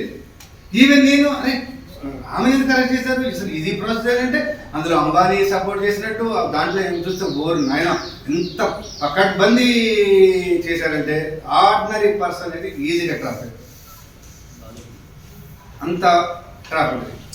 ఈ ఇన్వెస్ట్మెంట్ అయిపోయింది, స్టాక్స్ అయిపోయాయి. నెక్స్ట్ లేటెస్ట్గా వచ్చింది అంటే థ్రెట్, భయపెట్టడం అనేది వచ్చింది. భయపెట్టడం అనేది ఫస్ట్ ఎక్కడి నుంచి మొదలైందంటే మన పార్సిల్స్ పంపిస్తాం కదా, ఫెడెక్స్ అనేటువంటి ఒక కొరియర్ సర్వీస్, ఆ టైప్ అనేది కూడా ఫెడెక్స్ అని పేరు పెట్టు కామన్ హెడ్లో. కొరియర్ పంపించినప్పుడు ఒక పర్టికులర్ అక్యూజ్డ్ ఫోన్ చేస్తాడు, నేను ఆ ఫెడెక్స్ కంపెనీ నుంచి ఫోన్ చేస్తానంటే మీరు మీ పార్సిల్ మీ పేరు మీద వెళ్ళిన పార్సిల్లో మాదక ద్రవ్యాలు ఉన్నాయి, మీరు పంపించిన పార్సిల్లో నార్కోటిక్ డ్రగ్స్ ఉన్నాయి, మిమ్మల్ని అరెస్ట్ చేయడానికి వస్తున్నాము, అర్జెంట్గా మీరు ఢిల్లీ వచ్చేసి మా ఆఫీస్లో కలవాలి. ఫస్ట్ థింగ్, వీడు ఆల్రెడీ వాళ్ళ పిల్లలకు, ఫారిన్లో ఉన్న పిల్లలకు, రిలేటివ్స్కో కొరియర్ పంపించి ఉండవచ్చు. అరే అదే నా పార్సల్ నేను పంపించిన మాట వాస్తవం అయితే కొంచెం భయపడతారు, నేను పార్సల్ చేసే కదా ఎవరైనా నా దాంట్లో పెట్టారా, నేను పార్సల్ పంపించలేదు ఎవరైనా చేశారా అని నెగిటివ్ థాట్లో ఫీడ్బ్యాక్లో ఉంటాడు. రెండోది, నిజంగా పంపించకపోయినా కూడా భయపడకుండా ఉండలేక భయపడిపోయి అవునా అటెండ్ జరిగింది మీరు హెల్ప్ చేయండి సార్ ప్లీజ్, నాకు సంబంధం లేదు సార్. ఏ పోలీసు కూడా మీకు ఫోన్ చేసి అరెస్ట్ చేస్తాం, ఎవరైనా పోలీసులు అరెస్ట్ చేసేటప్పుడు ఏమైనా బొట్టు పెట్టి వస్తారు, ఏదైనా పేరెంటమా బొట్టు పెట్టడానికి కాదు కదా, వస్తాం కమ్మేస్తాం లేకపోతాం, అంతే కదా, సేమ్ ప్రాసెస్ కదా. సిబిఐ వాళ్ళకి కనీసం వస్తారా? మా లోకల్ ఆ టాస్క్ సిబిఐ వాళ్ళు కానీ ఎన్ఐఏ వాళ్ళు కానీ వాళ్ళు మా ఏరియాలో చేస్తున్నారంటే లాస్ట్ మినిట్లోనే మాకు తెలుస్తుంది, హైరాప్స్కి తెలుస్తుంది. ఏం చెప్పరు, మీరు చాలా చోట వెళ్ళి ఉండండి, అక్కడ ఆఫీసర్లు వస్తారు, వాళ్ళకి హెల్ప్ చేయండి, ఇంతే ఉంటుంది. మాకు ఎక్కువ ఇన్స్ట్రక్షన్స్ ఉండవు. మాకు సీనియారిటీ మీద అర్థమవుతుంది. వచ్చిన వాళ్ళు ఎవరంటే ఓకే వీళ్ళు వచ్చారు, వాళ్ళ పని వాళ్ళు చేసుకుంటారు, మీకు సెక్యూరిటీ కల్పించాలని తెలుస్తుంది. దీంట్లో ఏం చేస్తాడంటే వాడు ఎవరికైతే ఫోన్ చేశాడో అతని పేరు మీద ఒక అరెస్ట్ వారెంట్ ఉంటుంది, ఒక ఎఫ్ఐఆర్ ఉంటుంది, ఢిల్లీ గవర్నమెంట్ ఇష్యూ చేసినటువంటి ఒక లెటర్ ఉంటుంది, సిబిఐ వాళ్ళు ముద్రించినటువంటి రాజముద్రలతో ఉన్నట్టు. అసలు నిజం చూస్తే ఆ రెండు పక్కన పెడితే ఒరిజినల్ని మనం ఒరిజినల్ కాదని పక్కన పెట్టే స్థితిలో ఉంటామండి. అంత యాక్యురేట్ తయారు చేస్తారు. కొంచెం తెలిసిదనం వాడు ఈ ఆర్డర్ చూసి. దీంట్లో సెకండ్ స్టెప్ ఏమవుతుందంటే ఒక ఆఫీసరు వీడియో కాల్లో మాట్లాడతాడు. మ్యాక్సిమం ఫస్ట్ టైం ఫెడెక్స్లో మా ఫెడెక్స్ కాల్ దాంట్లో ఏదేమో స్కైప్లోకి వెళ్ళేవాడు. ఇప్పుడు వాట్సాప్లోనే డైరెక్ట్గా వీడియో కాల్ చేస్తున్నారు, ఏదో స్కైప్ ఆర్ ఏదో ఒక వీడియో కాల్ అని. ఏ పోలీస్ ఆఫీసరు మళ్ళీ వీడియో కాల్లో అరెస్ట్ గురించి మాట్లాడరు, అదొక్కడి గుర్తుంచుకోండి. ఏ పోలీస్ ఆఫీసర్ కూడా ఎటువంటి వీడియో కాల్లో కానీ మిమ్మల్ని అరెస్ట్ గురించి మీ అరెస్ట్ గురించి తెలియజేయడం కానీ మిమ్మల్ని నమ్మటం కానీ ఇంతవరకు జరగలేదు, జరగదు కూడా. ఎందుకంటే ఆల్రెడీ మ్యాక్సిమం కేసెస్లో నోటీసులు ఇవ్వడమే సరిపోతుంది. గౌరవ సుప్రీంకోర్టుగా ఇచ్చిన దాంట్లో all the offences maximum offences 7 years below punishment అవుతున్నాయి కాబట్టి దాంట్లో 41 నోటీస్ ఇచ్చేసి కాబట్టి అది మాకు కూడా పెద్ద ఇబ్బంది ఉండట్లేదు. మాకు వెతకడం పట్టుకోవడం వస్తే తక్కువ నోటీస్ ఇచ్చేయడం తీసుకోవడం మాకు కూడా పని సులువు అవుతుంది. సో దానికోసం ప్రత్యేకించి చేయాల్సిన లేదు, టెన్షన్ పడాల్సిన అవసరం లేదు. సో మేము ఆ ప్రాసెస్ చేయట్లేదు. ఈ వీడియో కాల్లో ఒక పోలీస్ ఆఫీసర్ ఉంటాడు. పోలీస్ ఆఫీసర్ ముందు ఇట్లాగ ఒక నేమ్ ప్లేట్ ఉంటుంది కదా, నేమ్ ప్లేట్ కూడా ఉంటుంది, చక్కటి నేమ్ ప్లేట్ ఉంది. ఈ నేమ్ ప్లేట్ ఎవరిదంటే ఒరిజినల్ ఆఫీసర్ ఎవరైతే ఉంటారో సిబిఐలో డైరెక్టర్ అని చెప్పుకుంటున్నా, జాయింట్ డైరెక్టర్ అని చెప్పినా, అంటే అసిస్టెంట్ డైరెక్టర్, డిప్యూటీ డైరెక్టర్ ర్యాంకులు చెప్పుకుంటారు కదా, ఆ పేరు ఎవరైతే ఉందో వాళ్ళంత నేమే ఉంటుంది ఇక్కడ. సో మీరు వెంటనే గూగుల్లో కొట్టిన ఫణీందర్ సిసిపిఎస్ డిఎస్పీ, ఓకే నేను ఫణీందరా లేదా అనేది మీకు తెలియదు, కానీ నేను ఫణీందర్ అని చెప్పుకుంటున్నాను, నేను సైబర్ క్రైమ్ డిఎస్పీ అని చెప్పుకుంటున్నాను, నా నేమ్ ప్లేట్ ఉంది. మీరు మాక్సిమం ఏం చెక్ చేస్తారు, cyber crime DSP Khammam, cyber crime DSP Khammam పడతారు, సిహెచ్ఆర్పి ఫణీందర్ వస్తుంది. సో మీరు ఇంటర్నెట్ చెక్ చేసినా కూడా ఇదే పేరు ఉండేసరికి ఇంకా భయపడతారు, అమ్మో ఇది నిజంగా ఒరిజినల్. కానీ వాళ్ళ వేషధారణ చూడండి, ఐజీ లెవెల్ ఆఫీసర్కి వేసే డ్రెస్సులు ఏంటి, ఇది సామాన్యమైన కూడా తెలియదు కదా. ర్యాంక్ ఎస్ఐ మీరు పక్క నుంచి మీరు టక్మని చెప్తేనే మీకు అర్థం కాదు. 2 star 3 star red card, blue card, తర్వాత రిబ్బన్ లేకపోవడం, రిబ్బన్ ఉండటం, ఈ డిఫరెన్సెస్ డిపార్ట్మెంట్ తెలిస్తే ఎవరైనా పర్టికులర్గా తెలుసుకుంటే వాళ్ళు తెలుస్తాయి. వీళ్ళకి తెలియదు కదా. వీళ్ళు ఆ గడ్డాలు వేసుకున్నా సరే, ఇంత లెవెల్ ఆఫీసర్కి ఎందుకు గడ్డ ఉంటుంది, వాడు మీటింగ్ ఉందని చెప్పి బద్దగా ఉన్నా సరే ఓపీలు ఎప్పుడైనా గడ్డ అయితే చేసుకుని వచ్చారు. ఎందుకంటే మా ఫిజికల్ అపియరెన్స్ మీ ముందు మంచిగా ఉండాలి, మా అటైర్ బాగుండాలి. వాడు గడ్డ వేసుకుని ఉన్నా కూడా వీళ్ళు నమ్మేస్తున్నారు. ఇక్కడ మన బలహీనత ఏంటి, ఆశ, భయం. ఫస్ట్ కాన్సెప్ట్లో మాట జాబ్ ఫ్రాడ్ కానివ్వండి, ఇన్వెస్ట్మెంట్ కానివ్వండి, ఇది అదే దాంట్లో ఉంది ఆశ. ఈ 2 బేస్ మీద అవుతుంది. ఇప్పుడు లేటెస్ట్గా జరుగుతున్నటువంటి సైబర్ క్రైమ్ కానటువంటి ఇంకొక బాగా విచ్చలవిడిగా వచ్చింది మల్టీ లెవెల్ మార్కెటింగ్.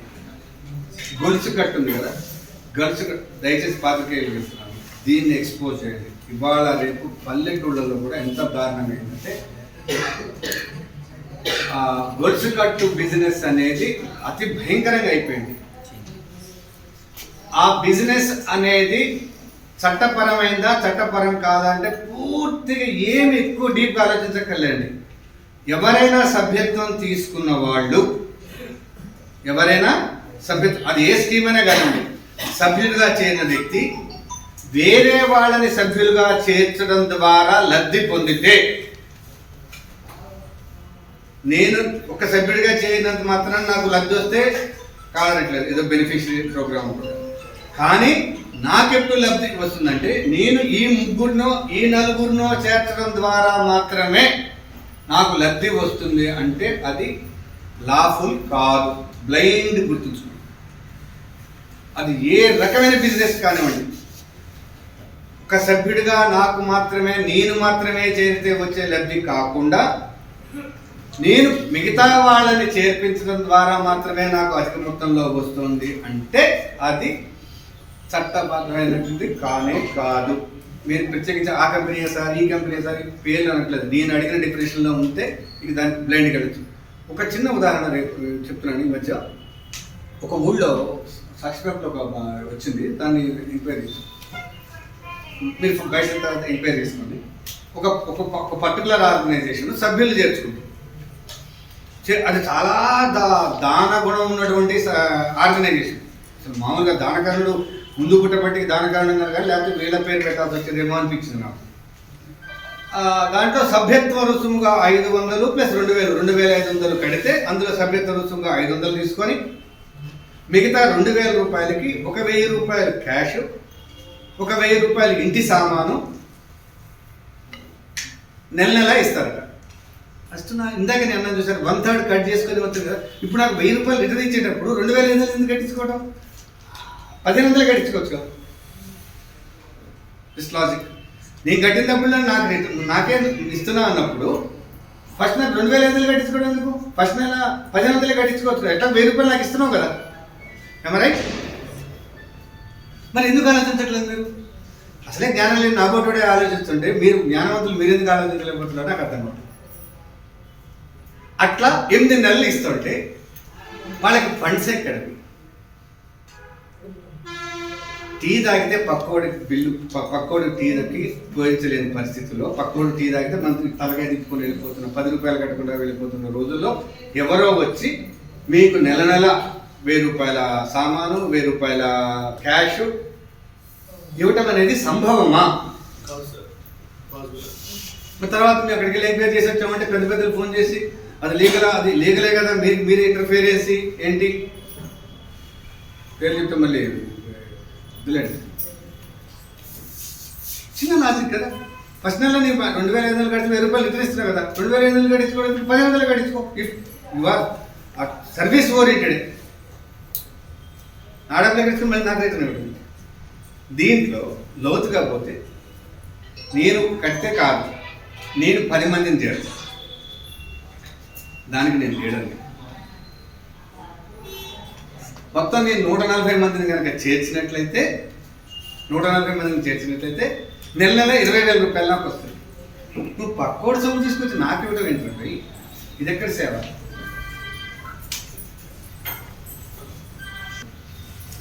ఏదైనా మీ నోటీస్కి వస్తే దయచేసి దాన్ని విశ్లేషించండి. గుడ్డిగా నమ్మమనట్లేదు, గుడ్డిగా వ్యతిరేకించమనట్లేదు. First analyse it, then come to a conclusion. నేను చెప్పిన దాంట్లో కూడా గుడ్డిగా నమ్మద్దు. నేను ఎంత కూడా కరెక్ట్ చెప్తున్నానో అనలైజ్ చేయండి. అనలైజ్ చేసి ప్లీజ్ ఒక్కళ్ళే కాదు, అందరినీ డిస్టర్బ్ చేస్తుంది. ఏ విషయాన్నైనా సరే తార్కికంగా ఆలోచించి ఇది ఎంత మటుకు నేను ఇక్కడి నుంచి దూకితే 3 తాటెట్ల పైన వరకు వెళ్తానంటే ప్రపంచ రికార్డే లేదు. వీడు వెళ్తానంటే మీరు ఎట్లా నమ్ముతున్నారు? అవి 140 మంది జాయిన్ చేస్తే వీడికి వస్తుంది కదా. 140 మందిని చేస్తే వీడికి నెలకి 20,000 వస్తుంది. మరి ఈ 140 మందికి కూడా 20,000 రావాలంటే 140 × 140 19,600 మందిని చేరిస్తే అప్పుడు ఈ 140 మందికి 20,000 వస్తాయి. మరి 19,600 మందికి 20,000 రావాలంటే ఇంటూ 140 కనుక కట్టిస్తే ఈ 19,600 మందికి వస్తాయి. మరి 19,600 ఇంటూ 140 మందికి రావాలంటే ఇంటూ 140. ఎక్కడ డబ్బులు వస్తున్నాయి, ఎక్కడ పోతున్నాయి? నువ్వు ఇచ్చేదాంట్లో 1,500 2,500లో నువ్వు 2,000 ఫస్ట్ నెల ఇచ్చేస్తున్నావు గిఫ్ట్గా. ఇంకా 7 నెలలు ఇస్తావు. నా వంతుగా నేను మా ఇంటి దగ్గర ఉంటే కుక్క పెట్టగలను, ముద్ద పెట్టగలను. దాంతోపాటు ఇంకో కుక్క వస్తే మా వంత మీద పెట్టగలను. ఊరు కుక్కలు వస్తే నా వల్ల వద్దా? సరే ఇట్లా కంపారిజన్ కాదు, జనరల్గా చెప్తాం. ఇంట్లో కుక్క పిల్లలు వేస్తుంది కాబట్టి అవి గుర్తొచ్చాడు. ఎవరికైనా మనం డొనేట్ చేయగలుగుతాం. ఒక వ్యక్తికి డొనేట్ చేస్తారు వారు 1 or 2 అని చెప్పి వందల మందికి చేయగలరు. చేయాలంటే డబ్బు ఎక్కడిది? దానికి ఐటీ రిటర్న్స్ ఉన్నాయా? మీరు మూలాల్లోకి వెళ్ళట్లేదు. చదువుకున్న మేధావులు కూడా మూలాల్లోకి వెళ్ళట్లేదు. వీడు ఇంత చేస్తారంటే మీకు ఎట్లా వచ్చింది డబ్బు? మొన్న మేస్టర్ గారు చక్కటి క్వశ్చన్ చేశారు మమ్మల్ని ఒక దాంట్లో రీఫండ్ విషయంలో చెప్పే కదా, 1,500 దాంట్లో అమౌంట్ మిగిలితే ఇస్తే అసలు did you check whether from where he got అని మేస్టర్ గారు పాయింట్అవుట్ చేశారు. It's good question. నీకు వాడు సర్వీస్ చేస్తున్నాడంటే వాడికి ఆ డబ్బు ఎక్కడిది? How he's gain? వాడు ఐటీ పే చేస్తున్నాడా? ఈడీ పరిధిలోకి వస్తుందా? ఇవేం లేకుండా నాకు వస్తున్నాయి అనేసి నేనే చూడడం కాదు, ఇంకొక ఇద్దరు చూసాను. మధురత మొన్న ఇష్యూ చూసారు కదా, ఎక్సలెంట్ వర్క్ చేస్తున్నాం. దాని తర్వాత డీప్గా వెళ్తే దాంట్లో అది మల్టీ లెవెల్. ఇప్పుడు ఏంటంటే సభ్యులు అనే పదానికి చట్టపరంగా వస్తుందని చెప్పి బిజినెస్ అనే పదం ఉపయోగిస్తున్నారు. ఇక్కడ ఒక పర్సన్ని చేర్పించి ఒక పర్సన్ ఇంకో 3 పర్సన్స్ చేస్తే అనే డెఫినేషన్ వచ్చింది కదా దాంట్లో. ఇప్పుడు ఆ డెఫినేషన్ బయట నుంచి తప్పించుకోవడానికి బిజినెస్ చేస్తే బిజినెస్ అనే పదం ఉపయోగిస్తున్నారు. 3 పర్సన్స్ అనకుండా 3 బిజినెస్లు చేస్తే business is nothing but person. ఇక్కడ ఆ డెఫినేషన్లో ఉన్న దాని నుంచి మనంటే తప్పించుకునే మార్గాలే ఎదిగేది. చట్టం చేశారంటే చట్టం ఎంత ఉపయోగపడుతుంది కాదు, చట్టాన్ని మనం ఎట్లా అతిక్రమించాలనేది కదా, అదేగా ప్రయత్నాలు చేసేది. అది జరుగుతుంది. సో మీకు పేపర్ మీద దొరకకుండా ఉండడానికి పద ప్రయోగం మాత్రం వేరే ఉంటుంది, అర్థం పరమార్థం. So please analyse that. మీ నోటీస్కి ఏది వచ్చినా ఎనలైజ్ చేయండి. ఈ డిజిటల్ అరెస్ట్లో దీంట్లో ఇందాక ఫెడెక్స్ చెప్పాను కదా, దాంట్లో డిజిటల్ అరెస్ట్ అనేది కొత్తగా వచ్చింది. దాంట్లో ఏంటంటే ఇప్పుడు ఇందాక చెప్పాను కదా, ఒక వీడియో కాల్ వస్తుందని చెప్పాను కదా, వీడియో కాల్ వచ్చిన తర్వాత వీడియో కాల్ కంటిన్యూ చేశారు. డేస్ టుగెదర్ చేసిన రోజులు ఉన్నాయి. వైరల్ ఒక ఇన్సిడెంట్ అవుతుంది. ఒక వ్యక్తి ఫస్ట్ ఫోన్ వస్తుంది టెలికామ్ అథారిటీస్ నుంచి అని చెప్పి, మీ మొబైల్ మీద మీ నెంబర్ మీద మీ ఆధార్ మీద చాలా మొబైల్స్ ఉన్నాయి, పర్టికులర్ మొబైల్ అఫెన్సెస్లో ఉంది, మీకు సిబిఐ ఆఫీసర్ గారు మాట్లాడతారని ఈ కాల్ ఏం చేస్తారంటే ఎస్కలేట్ చేస్తారు. ఆయన నేను వాట్సాప్ చేస్తాను లేదా స్కైప్ చేస్తాను రెడీ ఉండు అని చెప్పేసి ఆ స్కైప్లోకి వాట్సాప్లోకి ఆయన వచ్చేస్తాడు.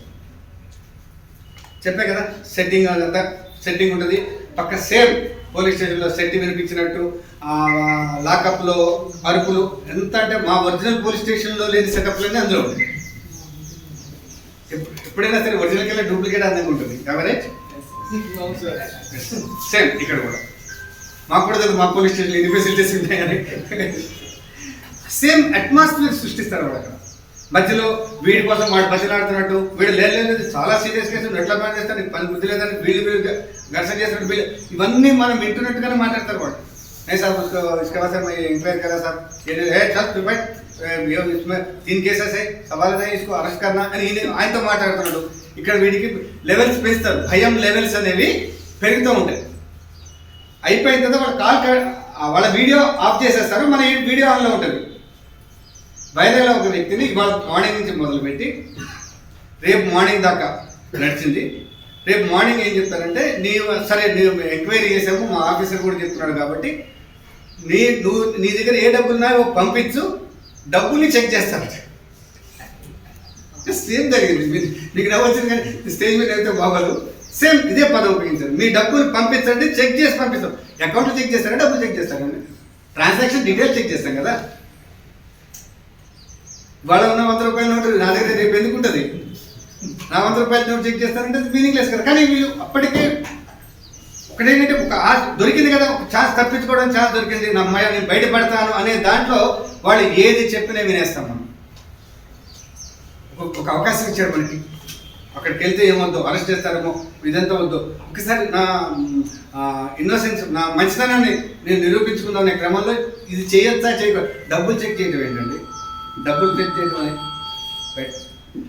చెక్ చేయడం అంటే నిర్దాక్షిణ్యంగా బ్యాంకుకి వెళ్ళి ఆర్టీజీఎస్ ఫామ్ తీసుకొచ్చి, అప్పటిదాకా ఈ వీడియో ఆన్లోనే ఉంటుంది, బయట ఏం జరుగుతుందో వాళ్ళకి తెలుస్తుంటుంది. బ్యాంకుకి వెళ్ళి ఆర్టీజీఎస్ ఫామ్ తీసుకొచ్చి ఇంటి దగ్గర నింపి మళ్ళీ బ్యాంకుకి వెళ్ళి ఫిలప్ చేసి 15 లక్షలు వేసేసి ఇంటికి వచ్చిన తర్వాత ఆ స్లిప్ని వాళ్ళకి పోస్ట్ చేశాడు. స్టోరీ అయిపోతుంది. ఈ డబ్బు కాదు నీకు ఎఫ్డీలో ఉంది అన్నాడు. లిటరల్లీ మళ్ళీ ఇతను బ్యాంకుకి వెళ్ళి క్యాష్ విత్డ్రా చేసుకొని వచ్చాడండి. మళ్ళీ మీరు అకౌంట్ చెప్తే దాంట్లో వేయడానికి క్యాష్ విత్డ్రా చేసుకొచ్చాడు. అతని అదృష్టానికి ఏమైందంటే ఆ టైంలో వాళ్ళ ఫ్రెండ్ ఉన్నాడు. ఏంటి అట్లా ఉన్నాడంటే ఇట్లా జరిగిందంటే చాలు ఇది కాదు అని చెప్పి ఇమ్మీడియట్గా వైరా పోలీస్ స్టేషన్ తీసుకుంటారు. వైరా సిఐ గారా ఎస్ఐ గారు అయితే మాట్లాడుకుంటారు. వైరా ఎస్ఐ గారు వెంటనే రంజిత్ ఫోన్ చేస్తారు. అంటే నా దగ్గర పంపిస్తున్నారు కదా, ఫస్ట్ 1930 చేయొచ్చు గోల్డ్ ఇమ్మీడియట్ ఇస్తే కొంత డబ్బులు పుటాన్ హోల్డ్ అయ్యే అవకాశం ఉందంటే 15 లక్షలు 10 లక్షలు ఆగేయండి విత్డ్రాకి ప్రాసెస్ నడుస్తుంది. సో డబ్బు ఒకవేళ మీకు పోయినా కూడా యాక్సిడెంట్ అయితే ఫస్ట్ అవర్ ఈజ్ క్రిటికల్, దాన్ని గోల్డెన్ అవర్ అంటారు. అలాగే దీంట్లో కూడా గోల్డెన్ అవర్ ఉంటుంది. ఎట్ ది ఎర్లియస్ట్ పాసిబుల్ మీరు 1930 కానీ cybercrime.gov.in కానీ మీరు రిపోర్ట్ చేసినట్లయితే దాంట్లో టెలికాం సర్వీసెస్, బ్యాంకింగ్, పోలీస్ ముగ్గురు ఉంటారు. ఆటోమేటిక్గా ఏదైతే ఫ్లో ఉందో ఎక్కడ పెడితే అక్కడ ఆపేస్తారు. సో మీ డబ్బులు ఎక్కడైనా విత్డ్రా కాకుండా ఉన్నట్లయితే స్టేజీలో ఉన్నా సరే నిలుపుదల చేయబడుతుంది, మళ్ళీ తీసుకోవడానికి అవసరం. ఓకే, కొంతమంది మొహాలు ఎట్లా పెట్టారో నేను అర్థమైంది. ఇక నువ్వు మిగతా బాబు. సో నా సుప్రభాతం అయిపోయింది. ఒక చిన్న డౌట్ చెప్పండి. అయితే ఇప్పుడు ఈ మధ్య ఏంటంటే ప్రొడక్ట్స్ కొని కొంతమంది ఏమనుకోకపోతే కొంతమంది మీరే వస్తే మీతో ఆన్సర్ చెప్పేసారు. నడుస్తుంది యూబిట్ సానా ఏదో యూబిట్ ఉంది, కోస్టా తర్వాత ఏమో యూబిట్ కాయిన్, నిర్మల్లో బిఎండబ్ల్యూలు వచ్చినాయి. బిఎండబ్ల్యూ కాదు చెప్పండి ఇప్పుడు చెప్పండి. అయితే యాక్చువల్లీ మేము అందరూ ప్రైవేట్ ఎంప్లాయీస్ సార్. కొంతమంది గవర్నమెంట్ ఎంప్లాయీస్ కూడా వాటిని ప్రమోట్ చేస్తున్నారు. అంటే మనకి యాక్చువల్గా దీంట్లో సమాజంలో ప్రభావితం చేయగలిగినటువంటి వ్యక్తులను ఎంచుకుంటారు ఫస్ట్. లేటెస్ట్గా అంగన్వాడీ టీచర్స్ తోటి చేయించారు. టీచర్స్ నిర్మల్లో మేజర్ ప్రభుత్వ ఉద్యోగులు చాలా మంది ఇన్వాల్వ్ అయ్యారు యూబిట్ కాయిన్లో, ఇంక్లూడింగ్ పోలీస్ కూడా ఉన్నట్టున్నారు. అంటే నేను ఇప్పుడు వచ్చాను, కొంత ఇంపాక్ట్ ఇవ్వగలుగుతాను. నా స్పీచ్ ఎంతో కొంత ఇంపాక్ట్ అయితే వస్తుంది. సో నా పాటు వాటితో చెప్పిస్తాను. ఎవరైతే సమాజం మీద ప్రభావం చూపించగలరో అట్టి వ్యక్తులతో మాత్రం మాట్లాడిస్తారు. క్రమంగా ఏంటంటే ఇక్కడ ఈ మొదలద చెప్పిన దాంట్లో ఏంటంటే అక్కడ పెద్ద పబ్లిసిటీ లేదు.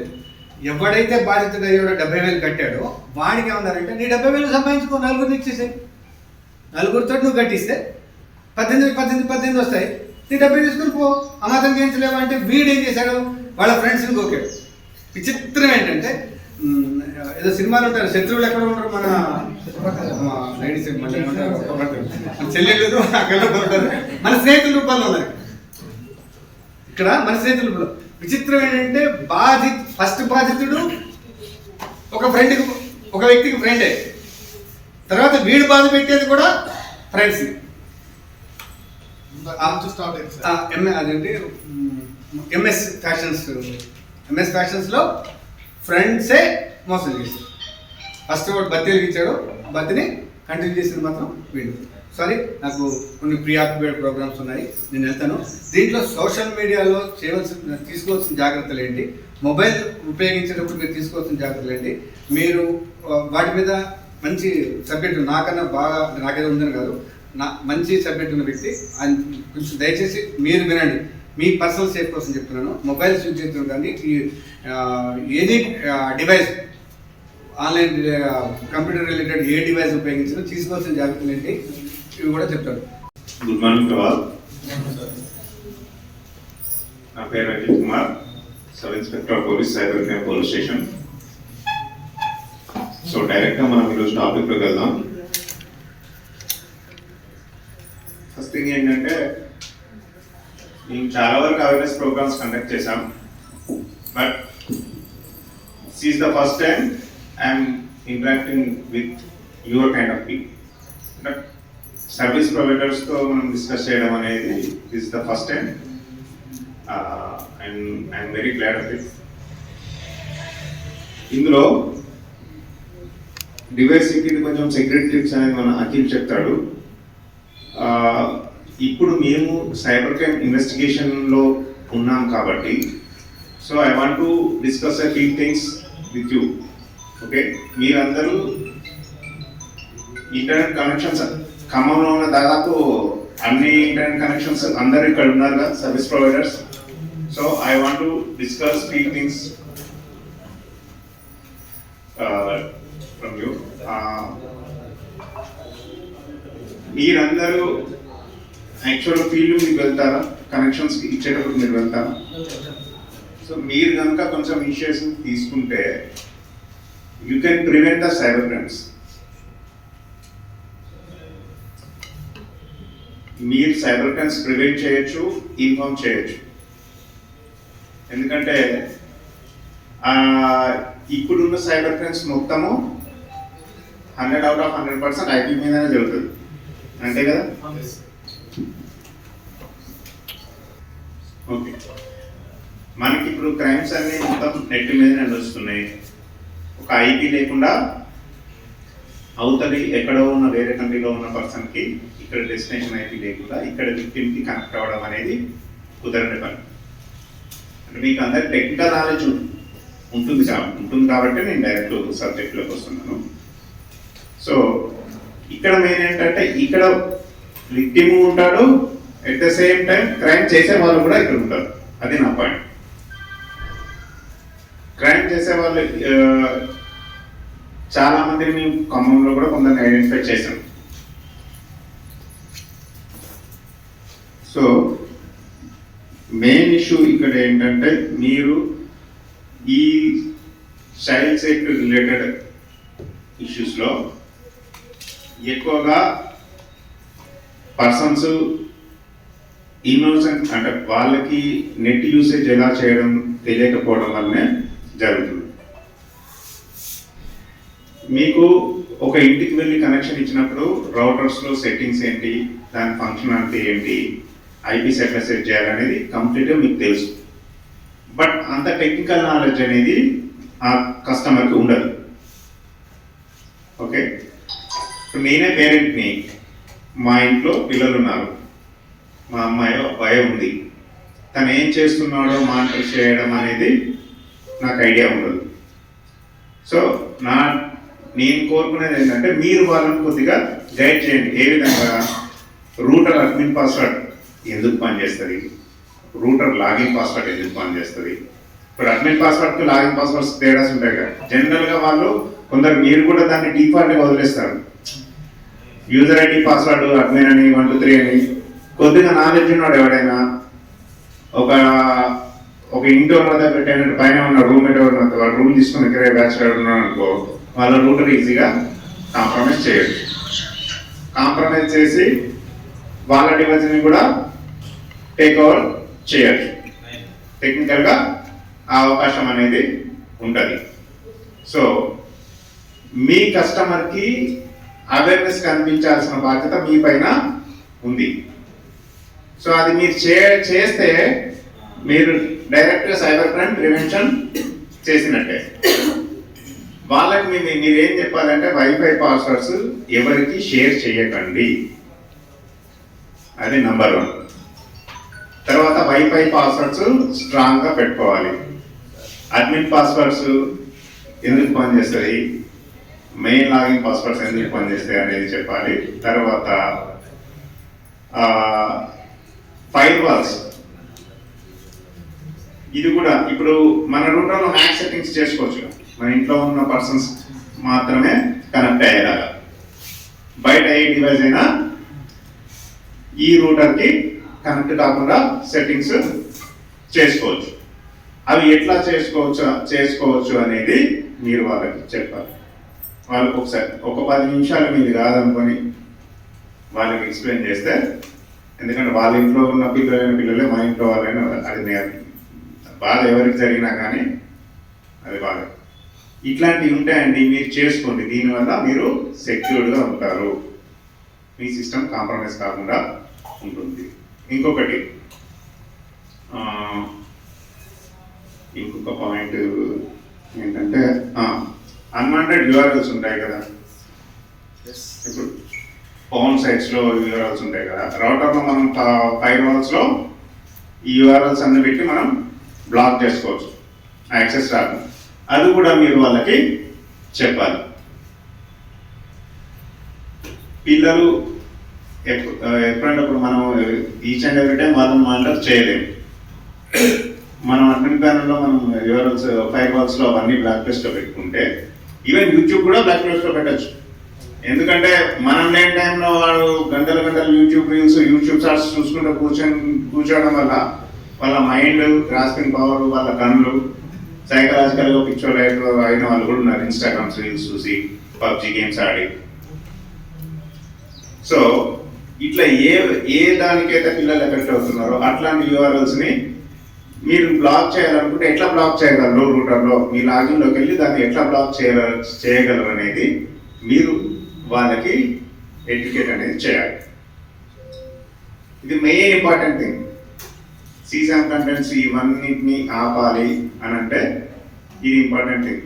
వాళ్ళ ఫేస్బుక్, ఇన్స్టాగ్రామ్ వాడుతున్నారు పేరెంట్స్, పిల్లలు వాడుతున్నారు. పేరెంట్స్ ఎంత చెప్పినా వినట్లా అంటే సింపుల్గా మీరు వాళ్ళని ఎడ్యుకేట్ చేయండి. వాళ్ళని చెప్పడం ఎందుకమ్మా, యూఆర్ఎల్స్ బ్లాక్ చేయండి కదా, అది రాదు. సింపుల్ ట్రిక్ కదా, ఏమన్నా నాకు తెలియదు ఎందుకు రావట్లేదు అంటే అయిపోయాను, ఏదో టెక్నికల్ ఇష్యూ అనుకొని అది కొన్ని రోజులు దానికి దూరం ఉంటే మెల్లిగా మనం మాట్లాడడం స్టార్ట్ చేస్తారు. నేను ఇక్కడికి వచ్చింది ఎందుకంటే మీతో మాట్లాడిన పోతాంశం నేను వేరే పని మీద పోయినా. మీరు పోర్ పీపుల్ ఇట్లాంటివి కంట్రోల్ చేయడంలో, ఎందుకంటే మీరు సర్వీస్ ఇచ్చే వాళ్ళు, మీరు డైరెక్ట్ ఇంటరాక్ట్ అయ్యే వాళ్ళు. మేము అందరికీ ఇంటింటికి తిరిగి మీరు ఈ సెట్టింగ్స్ చేసుకోండి అని చెప్పలేము.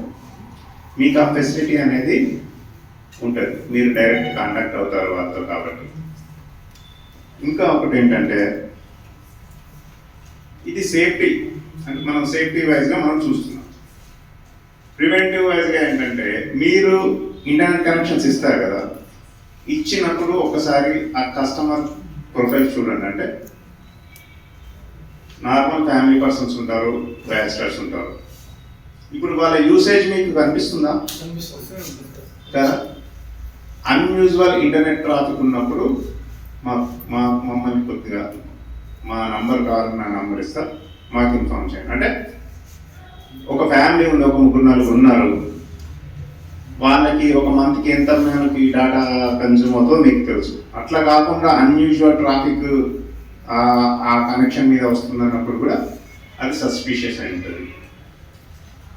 ఓకే, అంటే వాళ్ళ ఇంట్లో ఎవరి డివైస్ అయినా కాంప్రమైజ్ కావచ్చు, లేదంటే అక్కడ ఆ నెట్వర్క్ వాడే ఆ ఇంట్లో వాళ్ళు కానీ, వాడు పైన ఉన్న బ్యాచర్ కానీ, ఇంకెవరైనా వాడు కంటిన్యూస్గా క్రైమ్ కమిట్ చేయడం లాంటివి కావచ్చు.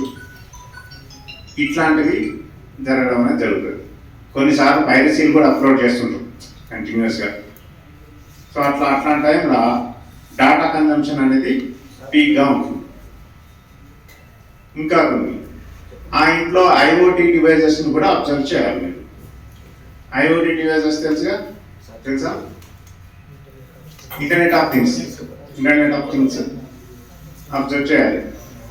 కొందరు మైనింగ్ చేసే వాళ్ళు కూడా ఉంటారు. మైనింగ్ రిగ్స్ తెలుసా? క్రిప్టో కరెన్సీ మైనింగ్ అని తెలుసు కదా. అదే మైనింగ్ రిగ్స్ ఎవరైనా మనకి ఇంటర్నెట్ కనెక్షన్ తీసుకొని మైనింగ్ రిగ్స్ కనుక మెయింటైన్ చేస్తే అక్కడ విపరీతమైన పవర్ కన్జంప్షన్ డేటా కన్జంప్షన్ అనేది చాలా హైగా ఉంటుంది. ఐడియా ఉందా మీకు? అంటే ఇక్కడ మీకు అంత చూడకపోవచ్చు కానీ జనరల్గా ఉంటుంది. ఇవి ఏంటంటే మనకు ఇక్కడ మైనింగ్ రిగ్స్ యూజ్ చేయడం అనేది లీగల్గా ఇంకా మనకి ఎక్కడ రాలేదు. ఓకే, ఇవి ఎందుకు చెప్తున్నానంటే జనరల్గా క్రిప్టో మార్కెట్లలో టెంపరీ కాయిన్స్ క్రియేట్ చేసి జనాల దగ్గర నుంచి పైసలు డబ్బులు వాళ్ళు తీసుకొని వాళ్ళకు కాయిన్స్ ఇస్తున్నాం, ఈ కాయిన్ రూపాయి కొంటున్నాం, కాయిన్ రేపు 100 రూపాయలు అవుతుందని చెప్పేసి వాళ్ళ దగ్గర నుంచి ఎక్కువ డబ్బులు తీసుకొని వీడికి లోకల్గా క్రియేట్ చేసిన కాయిన్స్ టెంపరీగా వాళ్ళ వ్యాలెట్లలో బ్యాలెన్స్ చూపెడుతున్నారు. మనం బ్లాక్ చైన్స్ అవన్నీ చెక్ చేసినప్పుడు కూడా ఆ కాయిన్ ఎగ్జిస్టింగ్లోనే ఉన్నట్టు కనిపిస్తుంది. వీడికి ఎక్కువ డబ్బులు వచ్చినప్పుడు వాడు ఏం చేస్తాడు, ఈ మైనింగ్ రిగ్ అనేది ఆపేస్తాడు, అన్ని వారేస్తాడు, పోతాడు. అది ఎక్కడ ఉన్నదో కూడా తెలియదు, వాడికి ఎవరిని కాంటాక్ట్ అవ్వదు కూడా తెలియదు. అది కూడా ఒక యాప్ నుంచి చేస్తున్నారు కదా, ఆ? యాప్ నుంచి అని URL లింక్ నుంచే చేస్తున్నారు కదా, అది కూడా అది చాలా వందల రకాల వేల రకాలు ఉంటాయి. యాప్స్ మనకు రిజిస్టర్ ఉంటుంది కదా సార్, రోడ్ రిజిస్టర్ ఉంటుంది. ఏ యాప్స్? ఇది ఈ యాప్లు వ్యాలెట్ లో పెట్టడానికి, వ్యాలెట్ లో అమౌంట్ వస్తూ ఉంచుతున్నారు కదా కస్టమర్ చూపించడం కోసం, అది యాప్ నుంచే వస్తుంది కదా. ఏ యాప్ నుంచి వస్తుంది? మామూలు URL లింక్ పెట్టేసి యాప్ డౌన్లోడ్ ఫుడ్ చేసి క్వాలిటీ క్రియేట్ చేస్తారు. యూట్యూబ్ లో వాటిలో యాక్సెస్ పెడుతున్నారు కదా, అది అవన్నీ యూట్యూబ్ గవర్నమెంట్ సంస్థ ఏంటి? యూట్యూబ్ వెరిఫైడ్ సైట్ ఏం కాదు కదా. అదే అంటున్నారు. యూట్యూబ్ లో ఏముంది, ఇప్పుడు నేనేం చెప్తే అదే వస్తుంది యూట్యూబ్ లో. యూట్యూబ్ అప్లోడ్ చేసేటప్పుడు వాళ్ళు వెరిఫై చేస్తారా ఈ కంటెంట్ జెన్యూనా కాదా, ఫేక్ ఇన్ఫర్మేషన్ స్ప్రెడ్ చేస్తున్నారా ఎవరైనా అని? వెరిఫై చేయరు. ఇంకొకటి అప్లికేషన్స్ అంటున్నారు. అప్లికేషన్స్ కూడా ఈవెన్ గూగుల్ ప్లే స్టోర్ లో కూడా చాలా ఫ్రాడ్ అప్లికేషన్స్ ఉన్నాయి. మనం బ్లాక్ చేయొచ్చు ఏంటి అటువంటి ఇప్పుడు డైరెక్ట్ వచ్చేస్తున్నాయి కదా వాళ్ళ వ్యాలెట్. బ్లాక్ మనం రెస్పాండ్ కాకుండా ఉంటే చాలు. ఇప్పుడు నా ఉద్దేశం ఏంటంటే ఇట్లాంటివి టెంపరీగా వాటి సైట్లు క్రియేట్ చేసి క్రిప్టోస్ క్రియేట్ చేసి మనకు టెంపరీగా నమ్మకం కలిగించి మనల్ని మోసం చేస్తున్నారు. సో మనం వాటికి బలి కాకుండా ఉంటే చాలు. ఈయన అనేది ఏంటంటే ఇట్లా అన్యూజువల్ ట్రాఫిక్ ఉన్న దగ్గర ఏదో ఒక మోసం జరిగే అవకాశాలు ఉంటాయి కాబట్టి మాకు ఇన్ఫార్మ్ చేయండి అనేది నేను చెప్తున్నా. ఇంకొకటి ఏంటంటే జనరల్గా ఈ సైబర్ క్రైమ్ చేసేవాళ్ళు ఫోన్ నెట్తో వాళ్ళకి సరిపోదు డాటా, ఖచ్చితంగా ల్యాండ్ కనెక్షన్ అనేది తీసుకోవాలి. తీసుకున్నప్పుడు వాడు ఒరిజినల్ ప్రూఫ్స్ అనేది ఇవ్వడు. సో ఇక్కడ మీరు ఏం చేయాలంటే ఖచ్చితంగా మీ కస్టమర్ మీకు ఇస్తున్న కేవైసీ ఒరిజినల్ అయినా కాదా, ఆధార్ ఫోటోకు మనిషికి సంబంధం ఉందా, అతను ఇచ్చిన మెయిల్ ఐడి, అతడి ఫోన్ నంబరు ప్రాపర్ వర్కింగ్లోనే ఉన్నాయా, లేదంటే ఇష్టం వచ్చిన ఫోన్ నెంబర్ ఏమన్నా ఇస్తున్నాడా అనేది చూసుకోవాలి. పేమెంట్ చేసేటప్పుడు కూడా జనరల్గా వాళ్ళు క్యాష్ ఇవ్వడానికే మొగ్గు చూపుతారు, ఆన్లైన్ పేమెంట్ చేయరు. అట్లాంటప్పుడు కూడా రెగ్యులర్గా క్యాష్ పేమెంట్ ఇస్తున్నా కూడా కొద్దిగా సస్పెక్ట్ చేయాలి. ఓకే, జనరల్గా వాళ్ళు ఇట్లాంటి ఫ్రాడ్ చేసే వాళ్ళంతా అట్లే ఉంటుంది. వాళ్ళ అడ్రస్ ఖచ్చితంగా మనం వెరిఫై చేయాలి.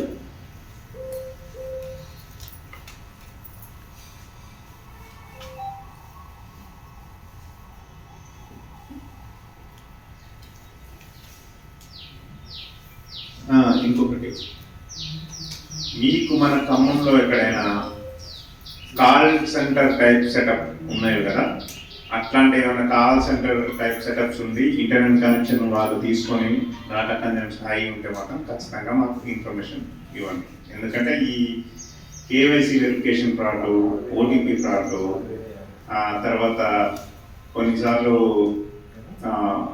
ఈ పిల్లల ఇన్స్టాగ్రామ్ పేజ్లో ఫేస్బుక్లో కాంప్రమైజ్ చేసి వాళ్ళ డివైస్ కాంప్రమైజ్ చేసి వాళ్ళ ఫొటోస్ తీసి వేరే కాన్సెప్ట్లలో అప్లోడ్ చేసే వాటికి కూడా ఇట్లాంటి గ్యాంగ్స్, కాల్ సెంటర్స్ ఆ పేరు మీద నడుస్తుంది. బట్ వీళ్ళు ఇంటర్నల్గా చేసే పని మాత్రం వేరుంటుంది. సో జనరల్గా మీకు చూస్తే అర్థమవుతుంది, కాల్ సెంటర్లో ఆ యాక్టివిటీ మనకు రెగ్యులర్గా ఏం చేస్తారో తెలుస్తుంది. రెగ్యులర్ యాక్టివిటీ కాకుండా ఏదైనా సస్పీషియస్ యాక్టివిటీ ఉన్నప్పుడు మాత్రం మాకు ఇన్ఫార్మ్ చేయండి. టార్ నెట్వర్క్స్ మానిటర్ చేయొచ్చా మీకు? టార్ నెట్వర్క్ ఐడియా ఉంది. టార్ ఐపీస్ మీరు ఫిల్టర్ చేసుకోవచ్చు. డార్క్ వెబ్, డార్క్ నెట్ వాడినప్పుడు ఐపీస్ మీరు ఐడియా ఉందా మీకు? అది ఓకే, దాంట్లోనే ఎక్కువ దొరుకుతాయి సీసమ్ కంటెంట్ అప్లోడ్, డౌన్లోడ్ అనేది.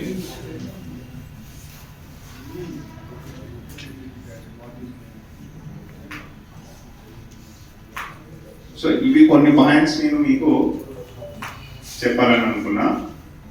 మీ సైడ్ నుంచి మాకేదన్నా సర్వీస్ ప్రొవైడర్స్, టెలికామ్ ఆపరేటర్స్ అందరికి కూడా బిఎస్ఎన్ఎల్ తరఫున కంగ్రాచులేషన్స్ తెలుపుతున్నాను. నా తరఫున హృదయపూర్వక నమస్కారాలు తెలియజేస్తున్నాను. ఇంత చక్కటి కార్యక్రమం మన సొసైటీకి అనేది చాలా అవసరం. ఎందుకంటే అవేర్నెస్ అనేది చాలా ముఖ్యం. అవేర్నెస్ లేకపోవటం వల్లనే ఇంటర్నెట్లో చాలా చాలా జరగరానటువంటి ఎన్నో దుర్ఘటనలు జరుగుతున్నాయి. మన సొంత కుటుంబాల్లో కూడా జరుగుతుంటాయి, కానీ బయటకు రాకుండా. కాబట్టి ధైర్యంగా బయటకు వచ్చి చెప్పుకోవడానికి మన పోలీస్ డిపార్ట్మెంట్ ఉంది. ఇలా మనకి హెల్ప్ చేయడానికి ఈ విధంగా పనిచేస్తున్నట్టు స్కోపార్క్ లాంటి సంస్థలు ఉన్నాయి.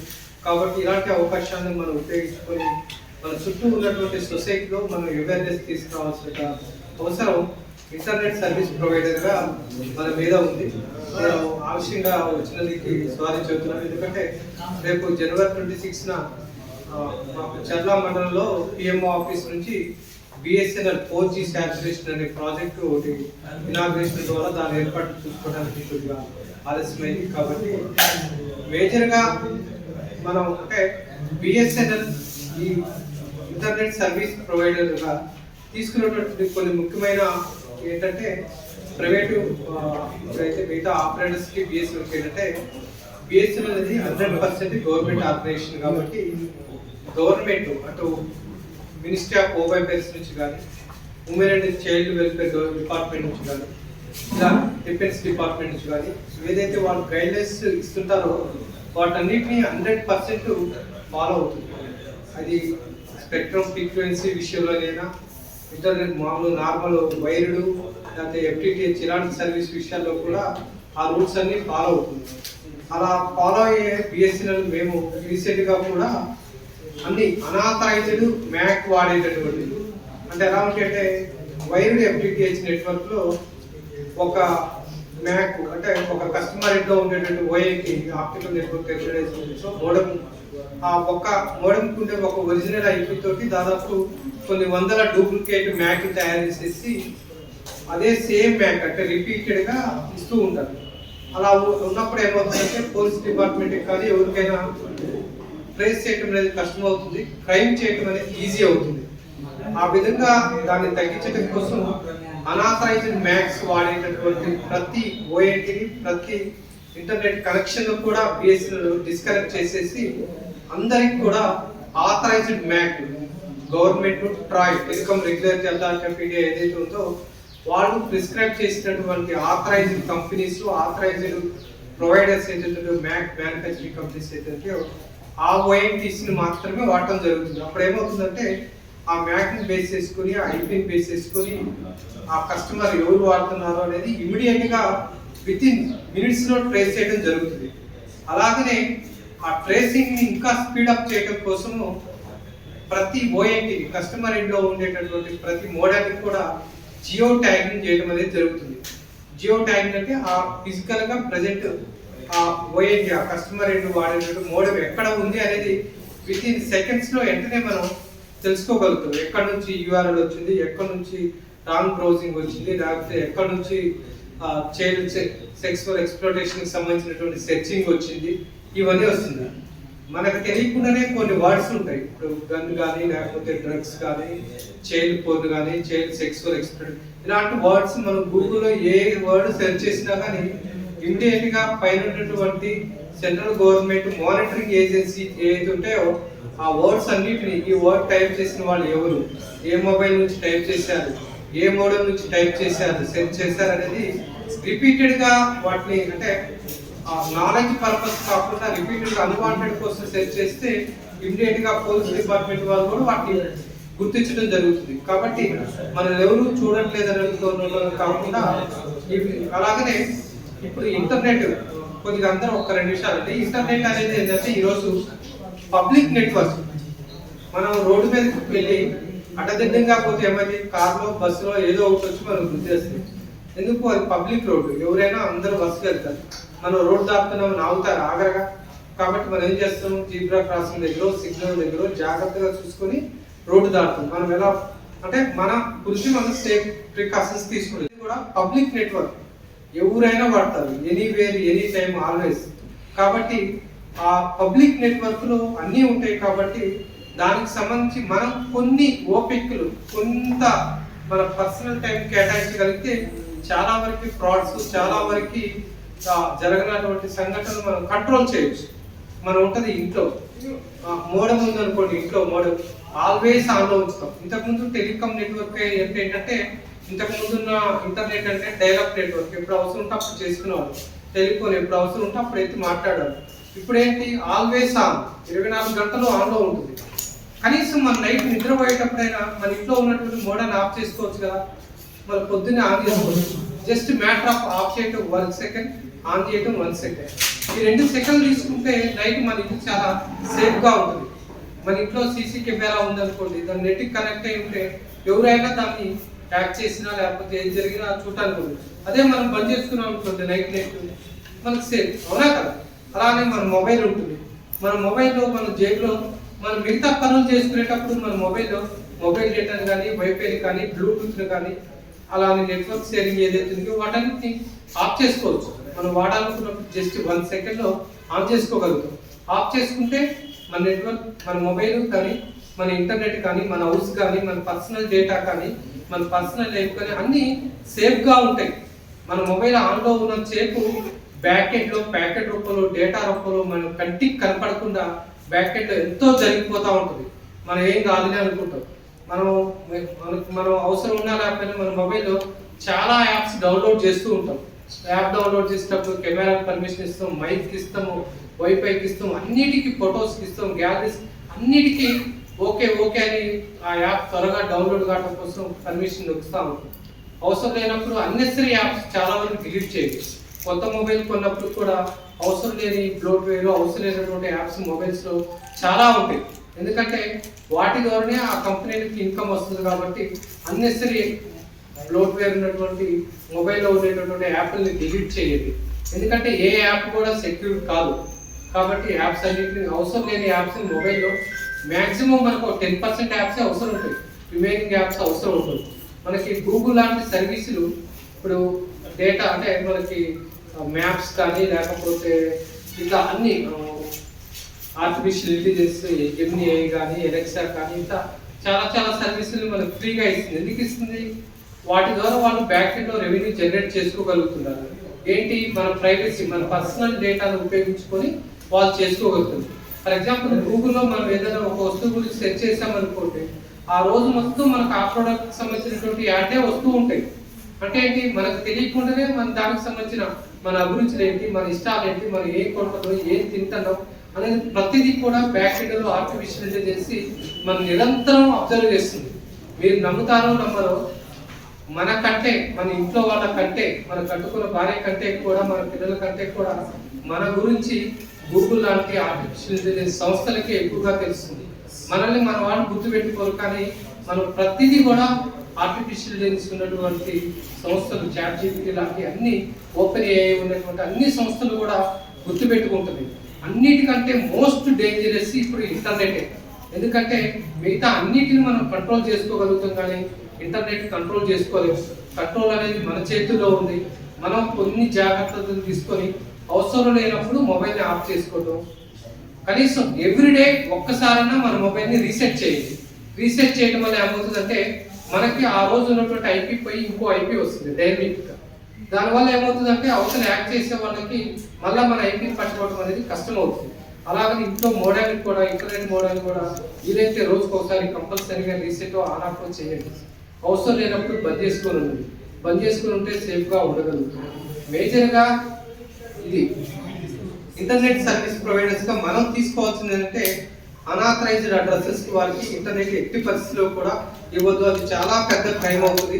మా డిపార్ట్మెంట్ అయితే గవర్నమెంట్ సర్వీస్లలో అయితే కనుక ఇట్లా అంటే ప్రాపర్ KYC లేకుండా కనుక ఇస్తే చాలా పెద్ద డిసిప్లినరీ యాక్షన్స్ ఉంటాయి. ప్రైవేట్ దాంట్లో కూడా ముందు అవి వస్తాయి. వీటి మీద చాలా స్ట్రిక్ట్గా ఎక్సర్సైజ్ చేస్తుంది. అలాగనే మనము KYC చేసేటప్పుడు ఇప్పుడు మొబైల్ ఎట్లయితే థంబ్ వేసి KYC వెరిఫై చేసుకొని మాత్రమే సిమ్ ఇవ్వగలుగుతుంది. రాను వైర్డ్ ఆప్టికల్ నెట్వర్క్లో, ఇంటర్నెట్ నెట్వర్క్లో కూడా ఇదే కాన్సెప్ట్ వస్తుంది. కాబట్టి కొంత ఫ్రాడ్స్ తగ్గడానికి ఉంటుంది. ఫ్రాడ్ తగ్గాలంటే అవేర్నెస్ ఉండాలి. మనం తెలుసుకోవాలి. తెలుసుకొని మనకు తెలియని వారికి ఇంటర్నెట్ అవేర్ గురించి చెప్పాల్సినటువంటి బాధ్యతగా సర్వీస్ ప్రొవైడర్గా మన మీద ఉంది. మనం చూస్తాం సిగరెట్ పెట్టి మీద తాగొద్దు, తాగితే హానికరమని రాసి చిన్నగా రాస్తారు. అట్లా మనం కూడా మన కస్టమర్స్కి ఈ ఇంటర్నెట్ దీని బాధ్యత 100% మీదే అనేటటువంటిది, వైఫై పాస్వర్డ్స్ కూడా ఎవరికి ఇవ్వద్దు అనేటటువంటిది చాలా క్లియర్గా మనం నెట్ ఇచ్చేటప్పుడు 1-2 నిమిషాలు మనం చెప్పేది వాళ్ళకి శాతస్థం అనిపించినా మన బాధ్యతగా మనం చెప్పాలి. కాబట్టి ప్రతి ఒక్కరు కూడా అవతల వాళ్ళు ఏమనుకున్నా కానీ మన టర్మ్స్ అండ్ కండిషన్స్ ఇవి, మన ఉద్యోగ ధర్మం ఇది అని సర్వీస్ ప్రొవైడర్స్కి, ఇంటర్నెట్ సర్వీస్ ప్రొవైడర్స్గా మనం వాళ్ళందరికీ చెప్పాల్సినటువంటి అవసరం ఉంది. అలాగనే సాధ్యమైనంత వరకు మన పిల్లలకి కూడా మనం మొబైల్ అవసరం ఉంటేనే వాడేటటువంటి అవేర్నెస్, అవసరం ఉంటేనే ఇంటర్నెట్ చూసేటటువంటి కల్పించగలరు.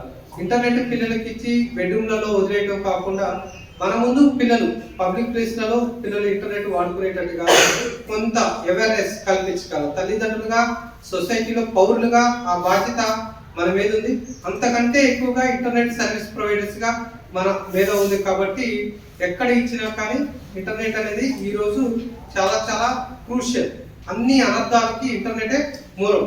కాబట్టి ఇంటర్నెట్ని చాలా తక్కువగా తీసుకోవద్దు. ఏదో ఇప్పుడు టెలికాం సంస్థలు లాస్లో నడుస్తున్నా కానీ కస్టమర్ బేస్ పోగొట్టుకోకుండా ఉండడం కోసం డేటాని చాలా చాలా తక్కువ రేట్, చాలా చీప్ రేట్స్కి ఇవ్వటం జరుగుతుంది.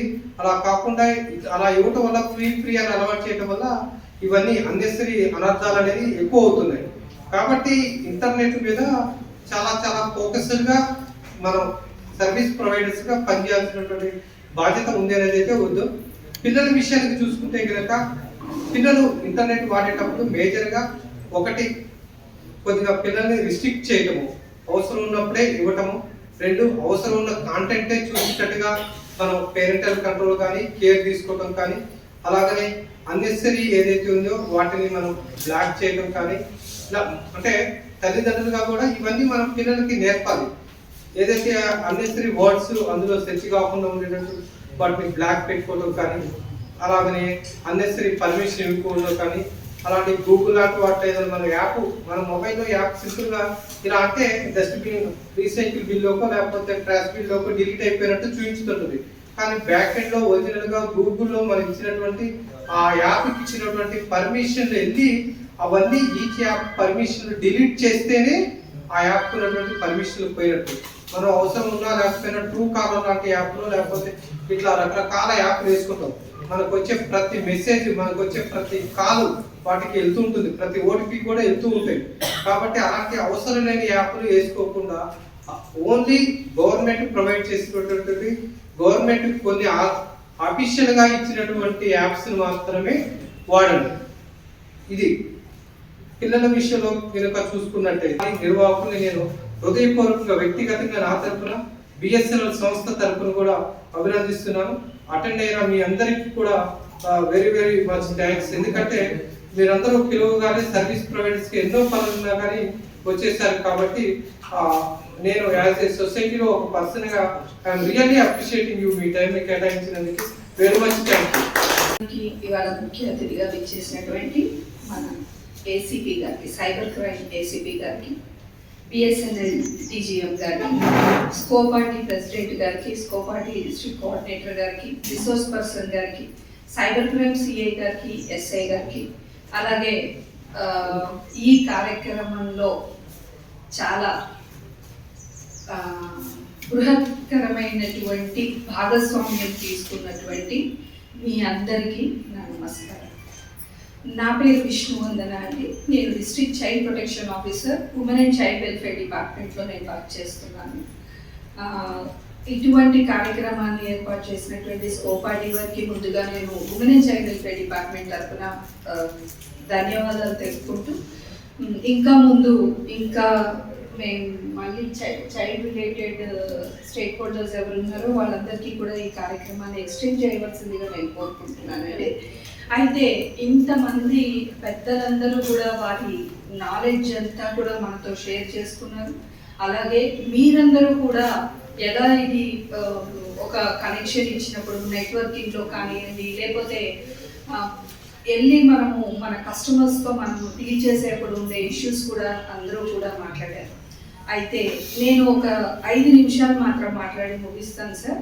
ఏంటంటే మనము ఎవరి దగ్గరికి అయితే వెళ్తున్నామో కస్టమర్స్ ముందుగా ఒక మన రోల్లో ఒక భాగంగా, అంటే అది రూల్లో ఒక భాగంగా మనం ఒకటి అనఫిషియల్గా కూడా మనం కామన్ టాక్లో మనం అడగచ్చు, మీ ఇంట్లో ఎంతమంది ఉంటారండి, ఏజ్ గ్రూప్ ఎవరు ఉంటారు అని.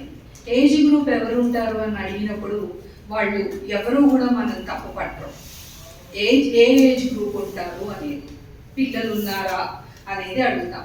ఒకవేళ ఎవరైనా సరే ఎందుకు మీరు పిల్లలు ఉన్నారా అని అడుగుతున్నారు అని అడిగితే కనుక మనం వాళ్ళతో మీతో ఖచ్చితంగా ఒక 5 నిమిషాలు మాట్లాడవలసినటువంటి అవసరం ఉందండి. 18 ఏళ్లలోపు పిల్లలు ఉంటే కనుక మీతో మేము ఒక 5 నిమిషాలు దయచేసి మాట్లాడాలి. ఎందుకనంటే కనెక్షన్స్ ఇస్తున్నప్పుడు ఈ కనెక్షన్ని మిస్యూజ్ చేస్తారు. అంటే పిల్లలకి తెలియకుండా దీన్ని ఏ రకంగా అయినా సరే వాడినప్పుడు తల్లిదండ్రుల మీద ఇది క్రిమినల్ కేసు అయ్యే అవకాశం కూడా ఉంది. ఒకటి, కేసు అవుతుందా అవ్వదా అనేది సెకండరీ థింగ్ అండి. మీ పిల్లలు డిస్టర్బ్ అయితే డిస్టర్బ్ కాదు అనేది ఎక్కడా రూల్ లేదండి. ఏ పిల్లలు చెడ్డవాళ్ళు కాదు, పరిస్థితులే పిల్లల్ని అలా ప్రేరేపిస్తాయి. కాబట్టి వాళ్ళ కళ్ళ ముందు ఉండనంత వరకు, ఇప్పుడు కూడా మన కళ్ళ ముందు ఇక్కడ తీసుకొచ్చి ఫుడ్ ఇక్కడే పెట్టుంటే మనందరం ఇంతసేపు మాట్లాడము. ముందు అక్కడ మనకి క్రేవింగ్ ఉంటుంది, అక్కడ ఏం ఫుడ్ ఉందా, ఏం చేయించారా ఆర్గనైజర్స్ మన కోసం అనేది. అందుకే వాళ్ళు ఏం చేశారంటే అక్కడెక్కడో పెట్టించారు ఫుడ్. మనకు అన్నీ మనం మన సెన్సెస్ని కంట్రోల్ చేసుకోగలిగే మనమే ఈ ఏజ్ గ్రూప్లోనే మనకి కూడా టెంప్టేషన్స్ ఉంటూ ఉంటాయి, చిన్న చిన్న టెంప్టేషన్స్. అటువంటివి మనము కంట్రోల్ చేసుకోలేము. కాబట్టి పిల్లలకి ఇంకా వాళ్ళ కళ్ళ ముందు కనపడినప్పుడు కానివ్వండి, ఫ్రెండ్స్లో ఒక డిస్కషన్ జరిగినప్పుడు కానివ్వండి, దానిని ఒక్కసారి దాన్ని చెక్ చేయడము, చెక్ చేసిన తర్వాత ఎక్స్పెరిమెంటల్ మోడ్లోకి వెళ్ళటము, వీటి వల్ల వచ్చేటువంటి ఇబ్బందులు అన్నీ కూడా మనం తల్లిదండ్రులకు చెప్తాం. ఎందుకనంటే సార్ చెప్పారు, ఇప్పుడు మనకి డిజిఎం గారు బిఎస్ఎన్ఎల్ నుంచి, ఉమెన్ అండ్ చైల్డ్ వెల్ఫేర్ డిపార్ట్మెంట్కి సార్ బిఎస్ఎన్ఎల్ నుంచి చాలా గ్రేట్ సపోర్ట్ ఇస్తున్నారు సార్. ఎలా అంటే child help line 1098 child help line 24/7 ఒకటి మనకి ఇక్కడ డిస్ట్రిక్ట్ లెవెల్లో కాల్ సెంటర్ ఒకటి ఉంది. దానికి 18 ఏళ్లలోపు పిల్లలకి ఎటువంటి ఇబ్బందులు ఉన్నా కూడా కాల్స్ కనెక్ట్ అవుతూ ఉంటాయి. అది 24/7 వర్క్ అవ్వడానికి బిఎస్ఎన్ఎల్ సపోర్ట్ ఉంది. బిఎస్ఎన్ఎల్ నెట్వర్క్ ద్వారానే ఈ కాల్ సెంటర్ రన్ అవుతుంది. ఇక్కడికి వచ్చే కాల్స్, మెజారిటీ కాల్స్ పిల్లలు సెల్కి ఎడిక్ట్ అయ్యారు, ఇంటర్నెట్కి ఎడిక్ట్ అయ్యారు అనేటువంటి కాల్స్ వస్తున్నాయి సార్ మాకు. అయితే ఈ ఎడిక్ట్ అయిపోయిన తర్వాత వస్తున్నాయి కాల్స్. అప్పుడు కూడా పేరెంట్స్ ఏం చేయాలో తెలియని పరిస్థితిలో చైల్డ్ హెల్ప్ లైన్కి కాల్ చేస్తున్నారు. అంటే పరిస్థితులు లేదా ఇబ్బందులు చిన్న చిన్నగా ఉన్నప్పుడు ఎవ్వరూ ఐడెంటిఫై చేసుకోలేకపోతున్నారు. ఎందుకనంటే ఎవరైనా యాక్సెప్ట్ చేయాలి, మనని మనం తప్పనుకోము, మన పిల్లల్ని అస్సలు తప్పనుకోము. కానీ మనం యాక్సెప్ట్ చేయాల్సింది ఏంటి అంటే మనము తప్పు చేస్తాం, సరి చేసుకోవాలి. మన పిల్లలు కూడా తప్పు చేస్తే దాన్ని ఎలా సరిదిద్దుకుని వాళ్ళని రైట్ పాత్లో పెట్టుకోవాలి అనే విధంగా ఆలోచించాలి. కానీ బయట వాళ్ళు ఎవరైనా చెప్పినప్పుడు మా పిల్లలు తప్పు చేస్తారా, మా పిల్లలు ఇది చేస్తారా అనేటువంటి వెర్షన్లో ఉండకూడదు. ఇది మనం స్పెసిఫిక్గా వాళ్ళకి ఏమని చెప్తామంటే, ఇందులో వచ్చేటువంటి మీరిప్పుడు మేము ఇంటర్నెట్ కనెక్షన్ ఏదైతే ఇస్తున్నామో దాంట్లో మీరు బ్రౌజ్ చేసే కాకుండా మీ పిల్లలు బ్రౌజ్ చేసే వాటిని బట్టి కూడా మీకు పిల్లలకి ఫస్ట్ తెలియనప్పుడేమో పిల్లలకి ఎఫెక్ట్ ఇస్తుంది, పిల్లల్ని డీవియేట్ అవుతున్నారు. రీసెంట్గా చైల్డ్ లైన్కి ఒక కాల్ వచ్చింది సార్. నెల్లూరు దగ్గర కావలి అమ్మాయి ఇంటర్నెట్లో, ఆ అమ్మాయి ఇన్స్టాగ్రామ్లో కనెక్షన్ తోటి అమ్మపాలెం, కొడిజర్ల మండలం అమ్మపాలెంలో ఉన్న అబ్బాయితో కనెక్ట్ అయిందండి. కనెక్ట్ అయ్యి అక్కడి నుంచి చెప్పకుండా ఇక్కడికి వచ్చేసింది. వచ్చేసిన తర్వాత ఇక్కడ మన రైల్వే స్టేషన్లో మనకు ఒకటి చైల్డ్ హెల్ప్ డెస్క్ ఉంది ఖమ్మంలో. అక్కడ ట్రైన్ దిగిన తర్వాత మన టీమ్ మెంబర్స్ అక్కడ చైల్డ్ హెల్ప్ లైన్ మెంబర్స్ అక్కడ ట్రాక్ చేశారు. ట్రాక్ చేసిన తర్వాత పాపతో మాట్లాడిన తర్వాత ఇవన్నీ ఐడెంటిఫై చేస్తే ఏముందంటే కేవలం ఇన్స్టాగ్రామ్ ద్వారా మాత్రమే వాళ్ళిద్దరు పరిచయం. వాళ్ళెవ్వరూ ఎవరిని చూసుకోలేదు, ఏం చేయలేదు. ఆల్ ద వే అక్కడి నుంచి ఇక్కడికి అమ్మాయి ఇంజనీరింగ్ చదివే అమ్మాయి ఆ అమ్మాయి నూజివీడులో ఇంజనీరింగ్ చదువుతుంది, అక్కడి నుంచి ఇక్కడ దాకా వచ్చేసింది. ఈ అబ్బాయి అన్ఎడ్యుకేటెడ్, ఏమీ చదువుకోవట్లేదు. వచ్చిన తర్వాత ఈ సేఫ్టీ నెట్లో ఎప్పుడైతే పడిందో అప్పుడు ఆ అమ్మాయిని మళ్ళీ పేరెంట్స్ పిలిచి ఇంటికి పంపించడం జరిగింది.